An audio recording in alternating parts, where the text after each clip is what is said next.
ವಿಶೇಷವಾಗಿ ಇವತ್ತಿನ ಅಭ್ಯಾಸ ಸುವಾರ್ತೆಗಳ Recording ಆರಂಭ. in progress. ಸುವಾರ್ತೆಗಳ ಆರಂಭ ಅದನ್ನ ನಾವು ಗಮನಿಸಿ ಅದರಲ್ಲಿರ್ತಕ್ಕಂಥ ಸತ್ಯಾರ್ಥಗಳನ್ನ ನಮ್ಮ ಜೀವಿತದಲ್ಲಿ ಅಳವಡಿಸಿಕೊಳ್ಳಿಕ್ಕೆ ಪ್ರಯತ್ನ ಮಾಡೋಣ. ಸುವಾರ್ತೆಗಳ ಅಂತ ಕೂಡಲೇ ನಮ್ಮೆಲ್ಲರಿಗೂ ಗೊತ್ತಿದೆ, ದೇರ್ ಆರ್ 4 ಗಾಸ್ಪಲ್ಸ್. 4 ಸುವಾರ್ತೆಗಳನ್ನ ನಾವು ಹೊಸ ಒಡಂಬಡಿಕೆಯ ಆರಂಭದಲ್ಲಿ ಕಾಣುತ್ತೇವೆ. ಸತ್ಯವೇದದಲ್ಲಿ 66 ಪುಸ್ತಕಗಳಿವೆ. ಹಳೆ ಒಡಂಬಡಿಕೆಯಲ್ಲಿ 39, ಹೊಸ ಒಡಂಬಡಿಕೆಯಲ್ಲಿ 27. 27ರ ಹೊಸ ಒಡಂಬಡಿಕೆಯಲ್ಲಿ ಮೊದಲಿನ 4 ಪುಸ್ತಕಗಳೇನಾಗಿವೆ ಅಂತಂದ್ರೆ ಕರ್ತನಾದ ಯೇಸು ಕ್ರಿಸ್ತರ ಜೀವನ ಚರಿತ್ರೆ ಅಂತೇಳಿ ಹೇಳ್ಬೋದು. You can always tell about the life story of our Lord Jesus Christ. ಆತನ ವಿಷಯವಾಗಿ ನಾವು ಸವಿವರಗಳನ್ನ ಅಲ್ಲಿ ಕಾಣ್ತೇವೆ. ಅಷ್ಟೇ ಅಲ್ಲದೆ ಯೇಸು ಸ್ವಾಮಿಯವರ ಬಗ್ಗೆ ಪೌಲನು ಬರೆಯುತ್ತಾನೆ, ಪೇತ್ರನು ಬರೆಯುತ್ತಾನೆ, ಯಾಕೋಬನು ಬರೆಯುತ್ತಾನೆ, ಯೋಹಾನನು ಬರೆಯುತ್ತಾನೆ. ಈ ರೀತಿಯಾಗಿ ಸತ್ಯವೇದದಲ್ಲಿ ನಾವು ಎಲ್ಲಾ ಭಾಗಗಳಲ್ಲಿ ಯೇಸು ಸ್ವಾಮಿಯವರನ್ನ ಸ್ಪಷ್ಟವಾಗಿ ಕಂಡುಕೊಳ್ತೇವೆ. We always see the Lord Jesus Christ even in the Old Testament books, ಹಳೆ ಒಡಂಬಡಿಕೆಯ ಪುಸ್ತಕದಲ್ಲಿ ಆಗಲಿ ಅಥವಾ ಹೊಸ ಒಡಂಬಡಿಕೆಯ ಪುಸ್ತಕದಲ್ಲಿ ಆಗಲಿ ಆತನು ನಮಗೆ ಸ್ಪಷ್ಟವಾಗಿ ಕಂಡು ಬರ್ತಾನೆ. ಹೀಗೆ ಈ ಸ್ವಾರ್ಥಿಗಳು ಬಹಳ ವಿಶೇಷವಾದಂಥ ಭಾಗಗಳಾಗಿವೆ ಸತ್ಯವೇದದಲ್ಲಿ. ಯಾಕಂದ್ರೆ ಅವು ಯೇಸು ಸ್ವಾಮಿಯ ಜೀವನ ಚರಿತ್ರೆಯನ್ನೇ ನಮಗ ತಿಳಿಸ್ಕೊಡ್ತವೆ. ಯೇಸು ಸ್ವಾಮಿಯ ಬಗ್ಗೆ ಸವಿವರಗಳನ್ನ ಅವು ನಮಗೆ ತಿಳಿಸ್ಕೊಡ್ತವೆ. ಈ 4 ಸ್ವಾರ್ಥಿಗಳನ್ನ ಯಾರ್ಯಾರು ಬರೆದಿದ್ದಾರೆ ನಿಮ್ಮೆಲ್ಲರಿಗೂ ಗೊತ್ತಿದೆ. ನಾನು ಹೆಚ್ಚು ಸಮಯದಲ್ಲಿ ಕಳೆಯುತ್ತಿಲ್ಲ. ಆದ್ರೆ ಮುಖ್ಯವಾಗಿ ಮತ್ತಾಯನ ಸ್ವಾರ್ಥಿಯನ್ನು ಮತ್ತಾಯನ ಬರೆದಿದ್ದಾನೆ, ಮಾರ್ಕನ ಸ್ವಾರ್ಥಿಯನ್ನು ಮಾರ್ಕನ ಬರೆದಿದ್ದಾನೆ, ಲೂಕನ ಸ್ವಾರ್ಥಿಯನ್ನು ಲೂಕನು ಬರೆದಿದ್ದಾನೆ, ಮತ್ತು ಯೋಹಾನನು ಸಹ ತನ್ನ ಸ್ವಾರ್ಥಿಯನ್ನು ಅವನ ಹೆಸರಿನಲ್ಲಿ ನಾವು ನೋಡ್ತೇವೆ. ಈ ರೀತಿಯಾಗಿ 4 ಸ್ವಾರ್ಥಿಗಳ ಗ್ರಂಥಕರ್ತರು. ಇವತ್ತಿನ ಅಭ್ಯಾಸವನ್ನ ನಾವು ಮಾರ್ಕನ ಸ್ವಾರ್ಥೆಯ ವಿಷಯವಾಗಿ ಮಾಡೋಣ. ಯಾಕಂದ್ರೆ ಇದು ಸ್ವಲ್ಪ ವಿಶೇಷವಾದಂತಹ ಅಂಶಗಳನ್ನ ಲೇಖಕನ ಬಗ್ಗೆಯೂ ಸಹ ನಾವು ನೋಡ್ತೇವೆ. ಇವತ್ತಿನ ಅಭ್ಯಾಸ ನಾವು 3 ಭಾಗಗಳಾಗಿ ವಿಂಗಡಿಸಬಹುದು. ಮೊದಲನೇದಾಗಿ ನಾವು ಅದರ ಒಂದು ಇಂಟ್ರೊಡಕ್ಷನ್, ಅದರ ಒಂದು ಪೀಠಿಕೆ, ಅದಾದ್ಮೇಲೆ ಯೇಸು ಸ್ವಾಮಿಯವರ ಬಗ್ಗೆ, ಅದಾದ್ಮೇಲೆ ಕೊನೆಗೆ ಗ್ರಂಥಕರ್ತನ ಬಗ್ಗೆ. ಈ 3 ಭಾಗಗಳಾಗಿ ಇದನ್ನ ನಾವು ಕಂಡುಕೊಳ್ಳಿಕ್ಕೆ ಪ್ರಯತ್ನ ಮಾಡೋಣ. ಈ ರೀತಿಯಾಗಿ ಮಾರ್ಕನು ಬರೆದಂತಹ ಸ್ವಾರ್ತೆ ಇದೇನಾಗಿತ್ತಂದ್ರೆ ವಿಶೇಷವಾದಂತಹ ಒಂದು ಸುವಾರ್ತೆ. ಅದನ್ನು ಮಾರ್ಕನು ಬರೆದಿದ್ದಾನೆ, ಸೇವಕನ್ ಅಂತ ಹೇಳಿ ಬರೆದಿದ್ದಾನೆ.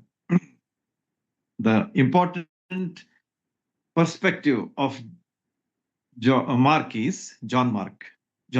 is the Lord Jesus Christ is the servant of God. ಆತನ ಒಂದು ಬರೆಯುವ ಒಂದು ಗುರಿ ಏನಾಗಿತ್ತಂತಂದ್ರೆ ಯೇಸು ಸ್ವಾಮಿ ದೇವರ ಸೇವಕರು ಎಂಬುದಾಗಿ ಅವರು ಆ ಒಂದು ಗುರಿಯನ್ನಿಟ್ಕೊಂಡು ಪ್ರೂವ್ ಮಾಡಬೇಕು, ಯೇಸು ಸ್ವಾಮಿ ಯಾವ ರೀತಿಯಾಗಿ ಸೇವಕರಾಗಿದ್ದಾರೆ ಅಂತ ಹೇಳಿ ಅದನ್ನ ಆತನು ಬರೆದಿದ್ದಾನೆ. ಈ ಲೋಕದಲ್ಲಿ ಇದ್ದಾಗ ಯೇಸು ಸ್ವಾಮಿ ಯಾವ ರೀತಿಯಾಗಿ ಸೇವೆ ಮಾಡಿದ್ರು ಎಂಬುದನ್ನ ನಾವೆಲ್ಲರೂ ತಿಳಿದಿದ್ದೇವೆ. ಬಹಳ ವಿಶೇಷವಾದಂತ ಸೇವೆ. ನೀವು ಅದನ್ನು ಓದ್ರಿ, ಸಮಯ ಮಾಡಿಕೊಂಡು ಮಾರ್ಕನ ಸುವಾರ್ತೆಯನ್ನ ಓದಿದ್ರೆ ನಿಮಗೆ ಸ್ಪಷ್ಟವಾಗಿ ಈ ಎಲ್ಲ ವಿಚಾರಗಳು ನಾನೇನ್ ಹೇಳ್ತಾ ಇದ್ದೇನೆ ನಿಮ್ ಕಣ್ಣು ಮುಂದೆ ಇಟ್ಕೊಂಡು ಓದಿದ್ರೆ ನಿಮಗೆ ಯು ಕ್ಯಾನ್ ವೆರಿಫೈ ಇಟ್. ಅಂದ್ರೆ ಅವುಗಳನ್ನ ಸಿದ್ಧ ಮಾಡಬಹುದು. ಇದು ಸರಿ, ವೆರಿಫೈ ಅಂತಂದ್ರೆ ಅದನ್ನು ನೀವು ಖಾತ್ರಿ ಮಾಡ್ಕೊಳ್ಬಹುದು. ಈ ರೀತಿಯಾಗಿ ಯೇಸು ಸ್ವಾಮಿಯ ವಿಷಯವಾಗಿ ಬರೆದಂತಹ ಮಾರ್ಕನ ಸುವಾರ್ತೆಯಲ್ಲಿ ಯೇಸು ಸ್ವಾಮಿ ದೇವರ ಸೇವಕನು, ಗಾಡ್ ಸರ್ವೆಂಟ್. ಆತನ ಸೇವೆ ತತ್ಪರತೆಯ ಸೇವೆ ಆಗಿತ್ತು. It was a very busy service. ಸಾಮಾನ್ಯವಾದ ರೀತಿಯಲ್ಲಿ ಆತನು ಸೇವೆ ಮಾಡುವಂತಹ ವ್ಯಕ್ತಿ ಆಗಿರದೆ ಯಾವಾಗಲೂ ಆತನು ಸೇವೆಯಲ್ಲಿ ತತ್ಪರತೆಯನ್ನ ನಾವು ಕಾಣ್ತೇವೆ. ಬ್ಯುಸಿ ಅಂತ ಹೇಳ್ತೇವಲ್ಲ, ನಾವು ಯಾವಾಗಲೂ ಬಹಳಷ್ಟು ಮಗ್ನರಾಗಿ ಅವರು ಮಾಡಿದಂಥ ಸೇವೆ ಅದು ಯೇಸು ಸ್ವಾಮಿಯವರ ಸೇವೆ ಆಗಿತ್ತು. ಅದು ತಂದೆಯಾದ ದೇವರ ಸೇವೆ ಇತ್ತು ಅಂತ ಹೇಳಿ ನಮಗ ಸ್ಪಷ್ಟವಾಗಿ ತಿಳಿದು ಬರ್ತದೆ. ಅದೇ ರೀತಿಯಾಗಿ ನಾವು ಆ 10ನೇ ಅಧ್ಯಾಯ, ಇದೇ ಪುಸ್ತಕದ 10ನೇ ಅಧ್ಯಾಯದ 45ನೇ ವಚನದಲ್ಲಿ ನೋಡುವಾಗ ಯೇಸು ಸ್ವಾಮಿಯವರೇ ತಮ್ಮ ಸೇವೆ ವಿಷಯವಾಗಿ ಒಂದು ಮಾತು ಹೇಳ್ತಾರೆ. ಬಹಳ ಸುಂದರವಾದಂತಹ ಮಾತು. ಮಾರ್ಕನ ಸುವಾರ್ತೆ 10ನೇ ಅಧ್ಯಾಯ 45ನೇ ವಚನ. ಮನುಷ್ಯ ಕುಮಾರನು ಸಹ ಸೇವೆ ಮಾಡಿಸಿಕೊಳ್ಳುವುದಕ್ಕೆ ಬರಲಿಲ್ಲ, ಸೇವೆ ಮಾಡುವುದಕ್ಕೂ ಅನೇಕರನ್ನ ಬಿಡಿಸಿಕೊಳ್ಳುವುದಕ್ಕಾಗಿ ಪ್ರಾಣವನ್ನು ಈಡುಕೊಡುವುದಕ್ಕೂ ಬಂದನು ಎಂದು ಹೇಳಿದನು ಅಂತ ಹೇಳಿ ಇಲ್ಲಿ 10ನೇ ಅಧ್ಯಾಯದ 45ನೇ ವಚನದಲ್ಲಿ ಸ್ಪಷ್ಟವಾಗಿ ಯೇಸು ಸ್ವಾಮಿ ಹೇಳಿದಂತಹ ಮಾತು ನೋಡ್ರಿ. ಎಷ್ಟು ಯೇಸು ಸ್ವಾಮಿ ತಾವು ಹೇಳಿದ ತಮ್ಮ ಮಾತುಗಳಲ್ಲಿ ಎಷ್ಟು ನಿಖರನ ಇಟ್ಟಿದ್ದಾರೆ. Very clarity is there. ಮನುಷ್ಯ ಕುಮಾರನು ಸಹ ಸೇವೆ ಮಾಡಿಸಿಕೊಳ್ಳುವುದಕ್ಕೆ ಬರಲಿಲ್ಲ. ಮೊದಲೇ ಒಂದು ಮಾತು, ನಾನ್ ಸೇವೆ ಮಾಡಿಸ್ಕೊಳ್ಳೋದಕ್ಕೆ ಬರಲಿಲ್ಲ, ಆದರೆ ಸೇವೆ ಮಾಡುವುದಕ್ಕೂ. ಎರಡನೇದಾಗಿ ಏನ್ ಹೇಳ್ತಾರೆ? ಸೇವೆ ಮಾಡುವುದಕ್ಕೆ ಬಂದಿದ್ದೇನೆ. I have come to serve, not to be served but to serve. ಸೇವೆ ಮಾಡುವುದಕ್ಕಾಗಿ ಬಂದಿದ್ದೇನೆ. ಮತ್ತೇನ್ ಹೇಳ್ತಾರೆ ನೋಡ್ರಿ? ಅನೇಕರನ್ನ ಬಿಡಿಸಿಕೊಳ್ಳುವುದಕ್ಕಾಗಿ ಬಂದಿದ್ದೇನೆ. That is also a service. ಬಿಡಿಸಿಕೊಳ್ಳುವಂತಹ ಒಂದು ಸೇವೆಯನ್ನ, ಕೆಲಸವನ್ನ ಅವರು ಮಾಡಿದ್ದಾರೆ ಅಂತ ಹೇಳಿ ನಮಗ ಕಂಡು ಬರ್ತದೆ. ತನ್ನ ಪ್ರಾಣವನ್ನ ಈಡುಕೊಡುವುದಕ್ಕೂ ಬಂದನು. ಪ್ರಾಣವನ್ನ ಈಡುಕೊಡುವುದು ಅಂತಂದ್ರೆ ಏನು? ಅದರ ransom. He gave his life as a ransom for the sin of the whole world. ಈ ಲೋಕದ ಪಾಪದ ಶಿಕ್ಷೆಗೋಸ್ಕರವಾಗಿ ತಮ್ಮ ಪ್ರಾಣವನ್ನ ಈಡುಕೊಡುವುದಕ್ಕಾಗಿ ಯೇಸು ಸ್ವಾಮಿ ಬಂದ್ರು. ಅದರ ಮೂಲಕವಾಗಿ ಎಲ್ಲರಿಗೂ ಬಿಡುಗಡೆಯನ್ನ ಕೊಟ್ಟರು ಅಂತ ಹೇಳಿ ನಮಗ ತಿಳಿದು ಬರ್ತದೆ. ಎಲ್ಲರಿಗೂ ಅಂತಂದ್ರೆ ಯಾರ್ಯಾರು ಆತನ ನಂಬಿದ್ರು ಅವರಿಗೆ ಆ ಬಿಡುಗಡೆ ಸಿಗ್ತದೆ. ನಾವು ನಂಬಿದ್ದೇವೆ, ನಮಗೆ ಸಿಕ್ಕಿದೆ. ಯಾರು ನಂಬ್ತಾರೆ ಅವ್ರಿಗೆ ಸಿಗ್ತದೆ. ಅದು ಹಿಂದಿನ ಸಮಯದಲ್ಲಿ, ಈಗಿನ ಸಮಯದಲ್ಲಿ, ಮುಂದಿನ ಸಮಯದಲ್ಲಿ ಇರುವಂತಹ ಒಂದು ವಿಶೇಷವಾದಂತಹ ಪೂರೈಕೆ. It is a provision for the past, present and the future. ಅದಕ್ಕೆ ಕಾಲದ ಸೀಮಿತತೆ ಇಲ್ಲ. There is no time limit. It is an extensive thing ಅಂತಾಗಿ ಹೇಳ್ಬೋದು ನಾವು. ನೀವು ಅನ್ಬೋದು, ಏನ್ರಿ ನೀವು ಈಗ ಪ್ರೆಸೆಂಟ್ ಅಲ್ಲಿ ಇದ್ದೀರಿ ಮತ್ತು ನೀವು ಪಾಸ್ಟ್ ಅಂಡ್ ಫ್ಯೂಚರ್ ಹೇಳ್ತೀರಿ ಅಂತ ಹೇಳಿ ಅನ್ಬಹುದು. ಅದಕ್ಕೆ ನಾನು ಈಗಾಗಲೇ ಒಂದ್ಸಲ ಹೇಳಿದ್ದೇನೆ ಅಂತ ಅನಿಸ್ತದೆ ನನಗೆ. ನಾನು ಸಹ ವಿಚಾರ ಮಾಡ್ತಾ ಇದ್ದೆ ಇದ್ರ ಬಗ್ಗೆ. ಆದ್ರೆ ದೇವರ ವಾಕ್ಯದಲ್ಲಿ ಅದರ ಸ್ಪಷ್ಟ ವಿವರಣೆ ನಮಗ ಸಿಗ್ತದೆ. We are limited to the time. ನಮಗೆ ಸಮಯದ ಒಂದು ಇದರ ಮಿತಿ ಇದೆ ನಮಗೆ. ಆದ್ರೆ ದೇವರಿಗೆ ಆ ಸಮಯದ ಮಿತಿನೇ ಇಲ್ಲ. ಹಿ is the creator of the whole universe. ಪೇತ್ರನು ಸಹ ಹೇಳ್ತಾನೆ ಏನಂತ ಹೇಳಿ, ಒಂದು ದಿವಸ 1000 ವರ್ಷದ ಹಾಗೆ ಇದೆ ಅಂತ ಹೇಳಿ. ಸೊ ಒಂದು ದಿವಸ ನಮ್ಗೆ 1000 ವರ್ಷದ ಹಾಗಿದೆ ಅಂತ ಹೇಳಿ. ಅದ್ರ ಲೆಕ್ಕ ಹಾಕ್ರಿ ನೀವು. 1000 ವರ್ಷದಲ್ಲಿ ಎಷ್ಟು ಜನರೇಷನ್ಸ್ ಆಗಿ ಹೋಗ್ತವೆ. ಅದ್ರ ಜಸ್ಟ್ ಒಂದು ಉದಾಹರಣೆ. ಒಂದು ದಿವಸಕ್ಕೆ ಎಷ್ಟು ಜನರೇಷನ್ಸ್ ಆಗಿ ಹೋಗ್ತವೆ ಎಂಬುದಾಗಿ ನಾವು ವಿಚಾರ ಮಾಡುವಾಗ ಎಲ್ಲಾ ಜನರೇಷನ್ಸ್ ಗಳಿಗೆ ಈ ಒಂದು ಪೂರೈಕೆ ಇದೆ ಎಂಬುದಾಗಿ ಸಿದ್ಧ ಆಗ್ತದೆ. It is proved that all the people at all times are able to get this wonderful gift of salvation. ನೋಡ್ರಿ, ದೇವರ ಪೂರೈಕೆ ಎಷ್ಟು ವಿಶೇಷವಾಗಿದೆ ಅಂತ ಹೇಳಿ ನಾವು ತಿಳ್ಕೊಳ್ಬೇಕು. ಅದು ಕೇವಲ ಇವತ್ತಿಗಲ್ಲ, ನಾಳೆಗಲ್ಲ, ನಾಡ್ದಲ್ಲ, 100 ವರ್ಷ ಅಲ್ಲ, 1000 ವರ್ಷ ಅಲ್ಲ. ಹಿಂದೆ ಹೋದ್ರಿ 10 ವರ್ಷ ಅಲ್ಲ, 100 ವರ್ಷ ಅಲ್ಲ, 1000 ವರ್ಷದ ಹಿಂದೆ ಅಲ್ಲ. ಯಾವಾಗಲೂ ಇರುವಂತಹ, ಯಾವಾಗಲೂ ಸಿದ್ಧವಾದಂತಹ ಒಂದು ಕೊಡುಗೆ ಅದೇನಂತಂದ್ರೆ ರಕ್ಷಣೆ.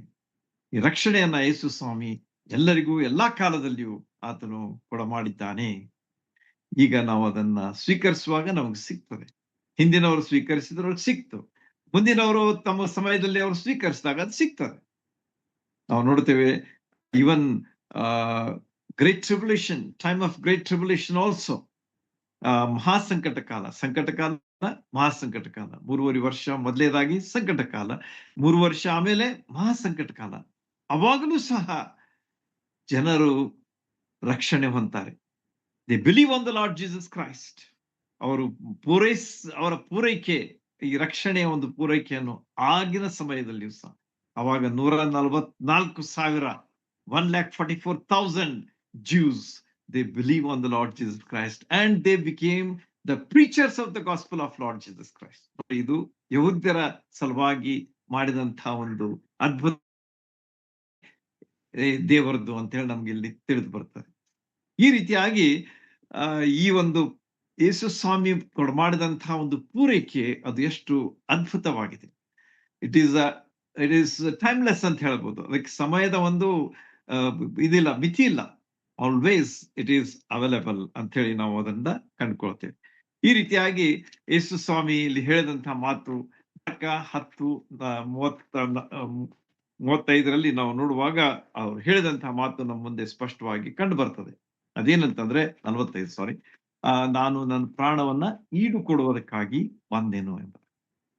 ಸೇವೆ ಮಾಡಿಸ್ಕೊಳ್ಳೋದಕ್ಕಾಗಿ ಬರ್ಲಿಲ್ಲ, ಆದ್ರೆ ಸೇವೆ ಮಾಡೋದಕ್ಕಾಗಿ, ಆಮೇಲೆ ಬಿಡಿಸ್ಕೊಳ್ಳೋದಕ್ಕಾಗಿ ಬಂದೆ, ಆಮೇಲೆ ನಿಮಗೆ ರಕ್ಷಣೆ ಕೊಡುವುದಕ್ಕಾಗಿ, ಅಂದ್ರೆ ನಿಮ್ಗೆ ಈಡು ಕೊಟ್ಟು, ರ್ಯಾನ್ಸಮ್ ಕೊಟ್ಟು ನಿಮ್ಮನ್ನ ಬಿಡಿಸ್ಕೊಳ್ಳೋದಕ್ಕಾಗಿ ನಾನು ಬಂದಿದ್ದೇನೆ. ಪಾಪದ ಬಂಧನದಲ್ಲಿರ್ತಕ್ಕಂಥ ನಿಮ್ಮನ್ನ ನಾನು ಈಡುಕೊಟ್ಟು, ನನ್ನ ಜೀವಿತವನ್ನ, ನನ್ನ ಪ್ರಾಣವನ್ನ ಈಡುಕೊಟ್ಟು, ನನ್ನ ರಕ್ತವನ್ನ ಸುರಿಸಿ ನಾನು ನಿಮಗೆ ಈಡುಕೊಟ್ಟೇನೆ ಮತ್ತು ನಿಮ್ಮನ್ನ ಬಿಡಿಸ್ಕೊಳ್ತೇನೆ ಎಂಬುದಾಗಿ ಯೇಸು ಸ್ವಾಮಿ ಹೇಳಿದಂತ ಮಾತನ್ನ ನಾವು ಯಾವಾಗ್ಲೂ ನೆನಪಿನಲ್ಲಿ ಇಟ್ಕೊಂಡಿರ್ಬೇಕಾದದ್ದು ಬಹಳ ಅವಶ್ಯ. ಈ ರೀತಿಯಾಗಿ ಪವಿತ್ರಾತ್ಮನು ಯಾವ ರೀತಿಯಾಗಿ ತನ್ನ ಕೆಲಸ ಮಾಡ್ತಾನೆ ಮತ್ತು ಯಾವ ರೀತಿಯಾಗಿ ತನ್ನ ಬರಹಗಳನ್ನ ತನ್ನ ಬರೆಸ್ತಾನೆ ಎಂಬುದನ್ನ ಇಲ್ಲಿ ನಾವು ತಿಳ್ಕೊಳ್ಳುವಾಗ ಎಷ್ಟು ಅದ್ಭುತ ದೇವರ ಮಾತು, ದೇವರ ಯೋಜನೆ, ದೇವರ ವಿಚಾರ, ದೇವರ ಶಕ್ತಿ ಇವೆಲ್ಲವುಗಳು ನಮಗ ಇವತ್ತು ಇಲ್ಲಿ ಕಂಡು ಬರ್ತಾ ಇವೆ. ಮುಂದೆ ನಾವು ಹೋಗೋಣ. ಸ್ವಲ್ಪ ಪವಿತ್ರಾತ್ಮನು ಈ ಸುವಾರ್ತೆಯ ಆರಂಭದಲ್ಲಿಯೇ ಯೇಸು ಸ್ವಾಮಿಯ ವಿಷಯ ಅನೇಕ ಸಂಗತಿಗಳನ್ನ ತಿಳಿಸ್ತಾನೆ. ನಾನು ಹೇಳಿದಲ್ಲ ನಿಮ್ಗೆ, ಈ ಒಂದು ಆರಂಭದಲ್ಲಿ ಈಗಾಗಲೇ ಸಲ್ಮಾನ್ ಪಾಸ್ಟರ್ ಸರ್ ಓದಿದ್ರು ಅದರ ಬಗ್ಗೆ, ಯಾವ ರೀತಿಯಾಗಿ ಯೇಸು ಸ್ವಾಮಿ ಇಲ್ಲಿ ತನ್ನ ಕೆಲಸವನ್ನ ಮಾಡ್ತಾ ಇದ್ದಾನೆ ಎಂಬುದನ್ನ ನಾವು ಮೊದಲೇ ಅಧ್ಯಾಯದಲ್ಲಿ, ಅಂದ್ರೆ ಆರಂಭದಲ್ಲಿಯೇ ಅದರ ಬಗ್ಗೆ ಇಲ್ಲಿ ನಾವು ಸ್ಪಷ್ಟವಾಗಿ ಕಂಡುಕೊಳ್ತೇವೆ. ಆತನ ಕಾರ್ಯಗಳು ಎಷ್ಟು ವಿಶೇಷವಾಗಿದ್ದವು ಅಂತ ಹೇಳಿ ನಮಗ ಅಪೊಸ್ತಲರ ಕೃತ್ಯದಲ್ಲಿಯೂ ಸಹ ಬರೆಯಲ್ಪಟ್ಟು, ಜಸ್ಟ್ ಅದನ್ನು ಓದ್ತೇನೆ ನಾನು, ನೀವು ಅದನ್ನ ಲಕ್ಷ್ಯ ಕೊಟ್ಟು ಕೇಳ್ರಿ. ಅಪೊಸ್ತಲರ ಕೃತ್ಯ ಅಲ್ಲಿ ಬರ್ತಕ್ಕಂಥ 10ನೇ ಅಧ್ಯಾಯದ 38ನೇ ವಚನ, ಚಾಪ್ಟರ್ 10 ವರ್ಸ್ 38. ಅಪೊಸ್ತಲರ ಕೃತ್ಯ, ಆಕ್ಟ್ ಆಫ್ ಅಪಾಸ್ಟಲ್ಸ್ ದಲ್ಲಿ ನಮಗ ಯೇಸು ಸ್ವಾಮಿಯವರ ವಿಷಯವಾಗಿ ಹೇಳಲ್ಪಟ್ಟದ್ದನ್ನ ಇಲ್ಲಿ ನಾವು ಕಾಣ್ತೇವೆ. ಇದು ಪೇತ್ರನ ಒಂದು ಉಪದೇಶ. ಸೊ ಪೇತ್ರ ಇಲ್ಲಿ ನಮಗ ಅಪೊಸ್ತಲರ ಕೃತ್ಯದಲ್ಲಿ ಬಹಳಷ್ಟು ವಿಶೇಷವಾದಂತಹ ವ್ಯಕ್ತಿಯಾಗಿ ಕಂಡು ಬರ್ತಾನೆ. ಯಾಕಂದ್ರೆ 50ಮ ದಿವಸದಲ್ಲಿಯೂ ಸಹ ಆತನು ಮಾಡಿದಂತಹ ಒಂದು ಪ್ರಸಂಗ, 2ನೇ ಅಧ್ಯಾಯದಲ್ಲಿ ಆತನು ಮಾಡಿದಂತಹ ಪ್ರಸಂಗ ಎಷ್ಟು ವಿಶೇಷವಾಗಿತ್ತು. ಮತ್ತು ಅದರ ಮೂಲಕವಾಗಿ 3,000 ಜನರು ರಕ್ಷಣೆ ಹೊಂದಿದ್ರು, ದೀಕ್ಷಾ ಸ್ನಾನ ಪಡ್ಕೊಂಡ್ರು, ಸಭೆಗೆ ಸೇರಿಸಲ್ಪಟ್ರು. ವಿಶೇಷವಾದಂತಹ ಒಂದು ಕಾರ್ಯ ಯೇಸು ಸ್ವಾಮಿ ಪವಿತ್ರಾತ್ಮನ ಮೂಲಕವಾಗಿ ಪೇತ್ರನಲ್ಲಿ ಅಲ್ಲಿ ಮಾಡ್ತಾನೆ ಎಂಬುದನ್ನ ನಾವು 2ನೇ ಅಧ್ಯಾಯದಲ್ಲಿ ಕಾಣ್ತೇವೆ. ಈಗ ನಾವು 10ನೇ ಅಧ್ಯಾಯಕ್ಕೆ ಬರುವಾಗ ಅಲ್ಲಿಯೂ ಸಹ ಪೇತ್ರನು ಅದ್ಭುತವಾದಂತಹ ಒಂದು ಪ್ರಸಂಗ ಇಲ್ಲಿ ಮಾಡ್ತಾ ಇದ್ದಾನೆ. 38ನೇ ವಚನ ಅಷ್ಟೇ ಓದೋಣ. ನೀವು ಹೋದ್ರೆ ಅಲ್ಲಿ ಎಲ್ಲ ಪ್ರಸಂಗ ನೀವು ಓದಿದ್ರೆ ಯಾವ ರೀತಿಯಾಗಿ ಅವರು ಯೇಸು ಸ್ವಾಮಿಯ ಬಗ್ಗೆ ಅದ್ಭುತವಾದಂತಹ ವಿಷಯಗಳನ್ನ ತಿಳಿಸ್ತಾರೆ. That is the beauty of it. ನೀವು ಅದನ್ನು ಓದ್ಬೇಕು. ಈ ಉಪದೇಶಗಳನ್ನ ಸ್ಟೆಫನನ್ ಮಾಡಿದ್ದಾನೆ, ಆಮೇಲೆ ಪೇತ್ರನು ಮಾಡಿದ್ದಾನೆ, ಆಮೇಲೆ ಪೌಲನು ಮಾಡಿದ್ದಾನೆ. ಎಲ್ಲವುಗಳನ್ನ ನೀವು ಓದುವಾಗ you will get lot of information and lot of knowledge and lot of blessings through the reading of these passages or the sermons. ಇಲ್ಲಿ 38ನೇ ವಚನ ನೋಡ್ರಿ. ದೇವರು ನಜರೇತಿನ ಯೇಸುವನ್ನು ಪವಿತ್ರಾತ್ಮದಿಂದಲೂ ಬಲದಿಂದಲೂ ಅಭಿಷೇಕಿಸಿದನು. ದೇವರು ಆತನ ಸಂಗಡ ಇದ್ದದ್ದರಿಂದ ಆತನು ಉಪಕಾರಗಳನ್ನು ಮಾಡುತ್ತಾ, ನೋಡ್ರಿ ಯೇಸು ಸ್ವಾಮಿಯ ಕಾರ್ಯಗಳು ಎಷ್ಟು ವಿಶೇಷ ಆಗಿದ್ದು ಅಂತೇಳಿ ಇಲ್ಲಿ ನಮ್ಗೆ ಕಂಡು ಬರ್ತದೆ. ಮೊದಲೇದಾಗಿ ಹೇಳ್ತಾನೆ ಏನಂತೇಳಿ, ದೇವರ ಆತ್ಮನ ಬಲದಿಂದ ಆತನು ಮಾಡಿದಂತಹ ಕೆಲಸ ಯಾವುದು ಅಂತಂದ್ರೆ ಆ ಉಪಕಾರಗಳನ್ನ ಮಾಡುತ್ತಾ ಇದ್ದ, ಒಳ್ಳೆ ಕೆಲಸಗಳನ್ನ ಮಾಡ್ತಾ ಇದ್ದ. ಉಪಕಾರ ಮಾಡ್ತಾ ಇದ್ದ, ಅಂದ್ರೆ ಹೆಲ್ಪ್ ಮಾಡ್ತಾ ಇದ್ದ ಅಂತ ಹೇಳಿ ಅದರಲ್ಲಿ ನಮ್ಗ ಅರ್ಥ. ಯೇಸು ಸ್ವಾಮಿಯ ಕೆಲಸ ಏನಾಗಿತ್ತಂತಂದ್ರೆ ಒಳ್ಳೇದಾಗಿತ್ತು, ಉಪಕಾರ ಮಾಡೋದಾಗಿತ್ತು, ಇತರರಿಗೆ ಸಹಾಯ ಮಾಡುವಂತಹ ಕೆಲಸ ಆಗಿತ್ತು ಅಂತ ಹೇಳಿ ನಮಗ ಈ ಒಂದು ಪೇತ್ರನ ಉಪದೇಶದಲ್ಲಿ ನಾವು ಕಂಡುಕೊಳ್ತೇವೆ. ಮೇಲ್ ನೋಡ್ರಿ 34 ವಚನದಲ್ಲಿ ಏನ್ ಹೇಳ್ತಾನೆ, ಆಗ ಪೇತ್ರನು ಉಪದೇಶ ಮಾಡಲು ಆರಂಭಿಸಿದನು. ಅಂದ್ರೆ ಇಲ್ಲಿ ಪೇತ್ರನ ಉಪದೇಶದ ಒಂದು ಭಾಗ ಇದು. ಆಮೇಲೆ ಏನಾಗ್ತದೆ ಅಂತಂದ್ರೆ, ದೇವರು ಆತನ ಸಂಗಡ ಇದ್ದರಿಂದ ಆತನ ಉಪಕಾರಗಳನ್ನು ಮಾಡುತ್ತಾ ಸೈತಾನನಿಂದ ಬಾಧಿಸಲ್ಪಡುತ್ತಿರುವವರೆಲ್ಲರನ್ನ, ನೋಡ್ರಿ ಯಾವ ಕೆಲಸ, ಸೈತಾನನಿಂದ ಬಾಧಿಸಲ್ಪಡುತ್ತಿರುವಂತಹ ಎಲ್ಲರನ್ನ ಆತನು ಗುಣಪಡಿಸಿದನು ಅಂತ ಹೇಳಿ ಅಲ್ಲಿ ನಮಗ ಕಂಡು ಬರ್ತದೆ. ಎಷ್ಟು ವಿಶೇಷವಾದಂತಹ ಒಂದು ಕಾರ್ಯ ಇಲ್ಲಿ ನಮಗ ತಿಳಿದು ಬರ್ತದೆ. ಅದೇನಾಗಿತ್ತಂತಂದ್ರೆ, ಅಂದ್ರೆ ಆ ಇವಿಲ್ ಸ್ಪಿರಿಟ್ಸ್ ಅಂತ ಹೇಳ್ತೇವೆ ನಾವು. ಈ ಸೈತಾನನ ಒಂದು ಶಕ್ತಿ, ಇದು ಇವಿಲ್ ಸ್ಪಿರಿಟ್ಸ್ ಏನ್ ಮಾಡ್ತಿದ್ವು, ಜನರಿಗೆ ಬಹಳಷ್ಟು ಬಾಧೆ ಕೊಡ್ತಾ ಇದ್ವು ಅಂತ ಹೇಳಿ ನಮಗ ಸ್ವಾರ್ಥಿಗಳಲ್ಲಿ ನಾವು ಅದನ್ನ ಕಂಡುಕೊಂಡಿದ್ದೇವೆ. ಅದರ ಬಗ್ಗೆ ಇಲ್ಲಿ ಆತನ ಹೇಳ್ತಾನೆ ಏನಂತೆ, ಸೈತಾನನಿಂದ ಸಲ್ಪಡುತ್ತಿರುವವರೆಲ್ಲರನ್ನ ಗುಣ ಮಾಡುತ್ತಾ ಸಂಚರಿಸಿದನು. ನೋಡ್ರಿ ಎಷ್ಟು ಒಂದೊಂದು ಶಬ್ದ ಇಲ್ಲಿ ಎಷ್ಟು ಅರ್ಥಪೂರ್ಣವಾಗಿದೆ ಅಂತ. ಮಧ್ಯದಾಗಿ ಆತನು ಒಳ್ಳೆ ಕಾರ್ಯ ಮಾಡ್ದ, ಉಪಕಾರ ಮಾಡ್ದ, ಸಹಾಯ ಮಾಡ್ದ, ಆಮೇಲೆ ವಾಸಿ ಮಾಡ್ದ, ಆಮೇಲೆ ಇವಿಲ್ ಸ್ಪಿರಿಟ್ಸ್ ಅಂತಂದ್ರೆ ಈ ಸೈತಾನನ ಬಂಧಿತರಾದಂಥವ್ರನ್ನ ಆತನು ಬಿಡಿಸಿದ, ಬಾಧಿಸಲ್ಪಡ್ತಿರೋರನ್ನ ಆತನು ಗುಣ ಮಾಡಿದ, ಆಮೇಲೆ ಆತನು ಸಂಚರಿಸಿದನು. He was travelling far and wide. ನಾ ಹೇಳ್ದಲ್ಲಿ ನಿಮ್ಗೆ ಇಸ್ರಾಯೇಲ್ ದೇಶ ಯಾವ ರೀತಿಯಾಗಿ 3 ಭಾಗಗಳಲ್ಲಿ ನಮಗೆ ಕಂಡು ಬರ್ತದೆ. ಮೊದಲನೇದಾಗಿ ಗಲಿಲಾಯ, ಎರಡನೇದ ಮಧ್ಯದಲ್ಲಿ ಸಮಾರ್ಯ, ಮತ್ತು ಕೆಳಭಾಗಕ್ಕೆ ನೀವು ಬರುವಾಗ ಅದು ಯೂದಾಯ. ಈ 3 ಭಾಗಗಳನ್ನ ನಾವು ಇಸ್ರಾಯೇಲ್ ದೇಶದಲ್ಲಿ ಕಾಣ್ತೇವೆ. ನಾ ಹೇಳಿದೆ ನಿಮ್ಗೆ ಎಷ್ಟೋ ಸಲ, it's just in like just ಒಂದ್ ನಿಮ್ ಕಣ್ಣು ಮುಂದೆ ಇಟ್ಕೊಂಡ್ರೆ ಅದೊಂದು ಗೋಡಂಬಿಯ ಶೇಪ್ ಹಾಗೆ ಇರ್ತದೆ. ಅದು ಇದೆ, not exactly, but you can just remember like that.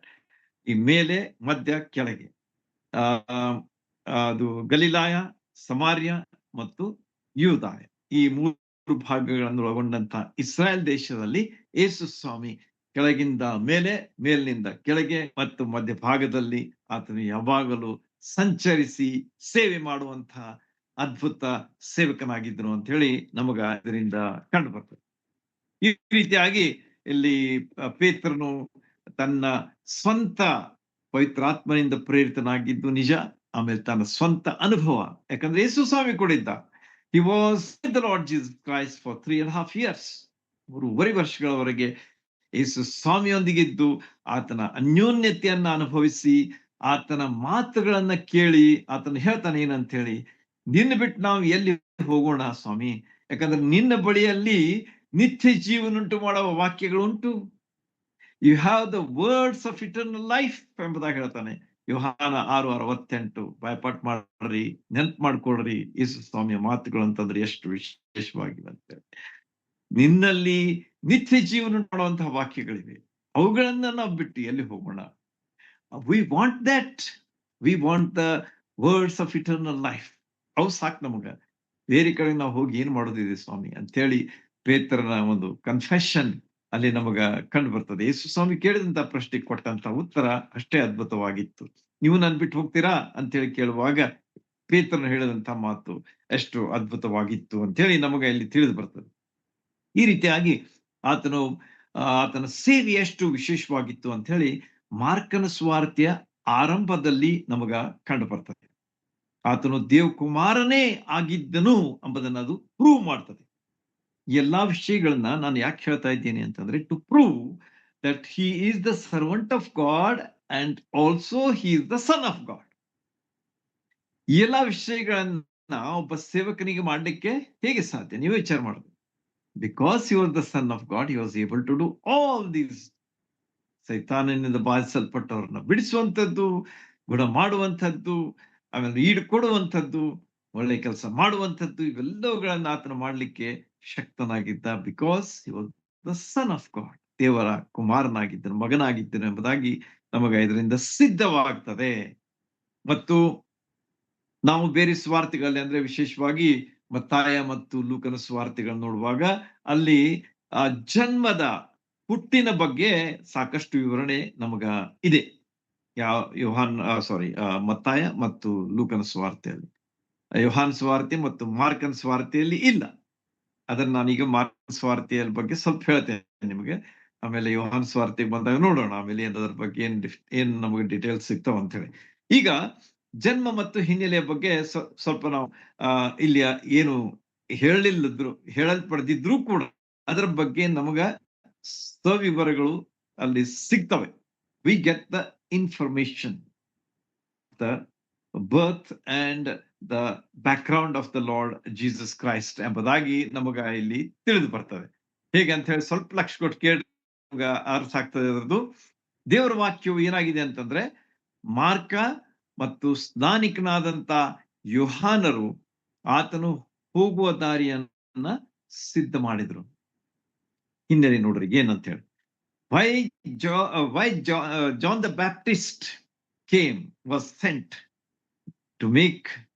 To prepare the road for the saviour Lord Jesus Christ. ಹೀಗೆ ಆತನ ಹಿನ್ನೆಲೆಯ ಬಗ್ಗೆ, ಆತನ ಜನ್ಮದ ಬಗ್ಗೆ ಹೇಳುವ ಒಂದು ತಾತ್ಪರ್ಯ ಇಲ್ಲಿ ನಮ್ಮ ಕಂಡು ಬಂದೇ ಬರ್ತದೆ. ಅಲ್ಲಿ ಮಾರ್ಕನ್ ಮತ್ತು ಸ್ನಾನಿಕನಾದ ಯೋಹಾನನು ಏನ್ ಹೇಳ್ತಾರಂತಂದ್ರೆ, ಆತನು ದಾರಿಯನ್ನ ಸಿದ್ಧ ಮಾಡಿದ್ರು. They prepared the way. They were instrumental in making road for the work of the Lord Jesus Christ, the service of the Lord Jesus Christ. ಸೇವಕನ ಒಂದು ಮಾರ್ಗವನ್ನ ಅವರು ಸಿದ್ಧ ಮಾಡಿದ್ರು. ಆತನ ಪರಿಚಯವನ್ನ ಅವರಲ್ಲಿ ಮಾಡ್ತಾ ಇದ್ದಾರೆ. ಜನ್ಮ ಮತ್ತು ಅದರ ಡೀಟೇಲ್ಸ್ ಇದ್ರೂ ಕೂಡ ದೇ ಆರ್ ಇಂಟ್ರೊಡ್ಯೂಸಿಂಗ್ ಪರಿಚಯ. ಯೇಸು ಸ್ವಾಮಿ ಬರ್ತಾನೆ, ಯೇಸು ಸ್ವಾಮಿ ಬರ್ತಾನೆ ಎಂಬುದಾಗಿ ಹೇಳ್ತಾ ಇರುವಂತವನು ಯಾರು? ಸ್ನಾನಿಕನಾದಂತ ಯೋಹಾನನು. ಅದೇ ರೀತಿಯಾಗಿ ಹಳೆ ಒಡಂಬಡಿಕೆಯ ಪ್ರವಾದನೆಗಳನ್ನು ಸಹ ಇವರು ಹೇಳಿದಾಗ ಅದಕ್ಕೆ ಒಂದು ಇದು ಸಿಗ್ತದೆ, ಸ್ಪಷ್ಟೀಕರಣ ಸಿಗ್ತದೆ. The clarification of the prophecies of the Old Testament is confirmed by the words of Mark and John the Baptist.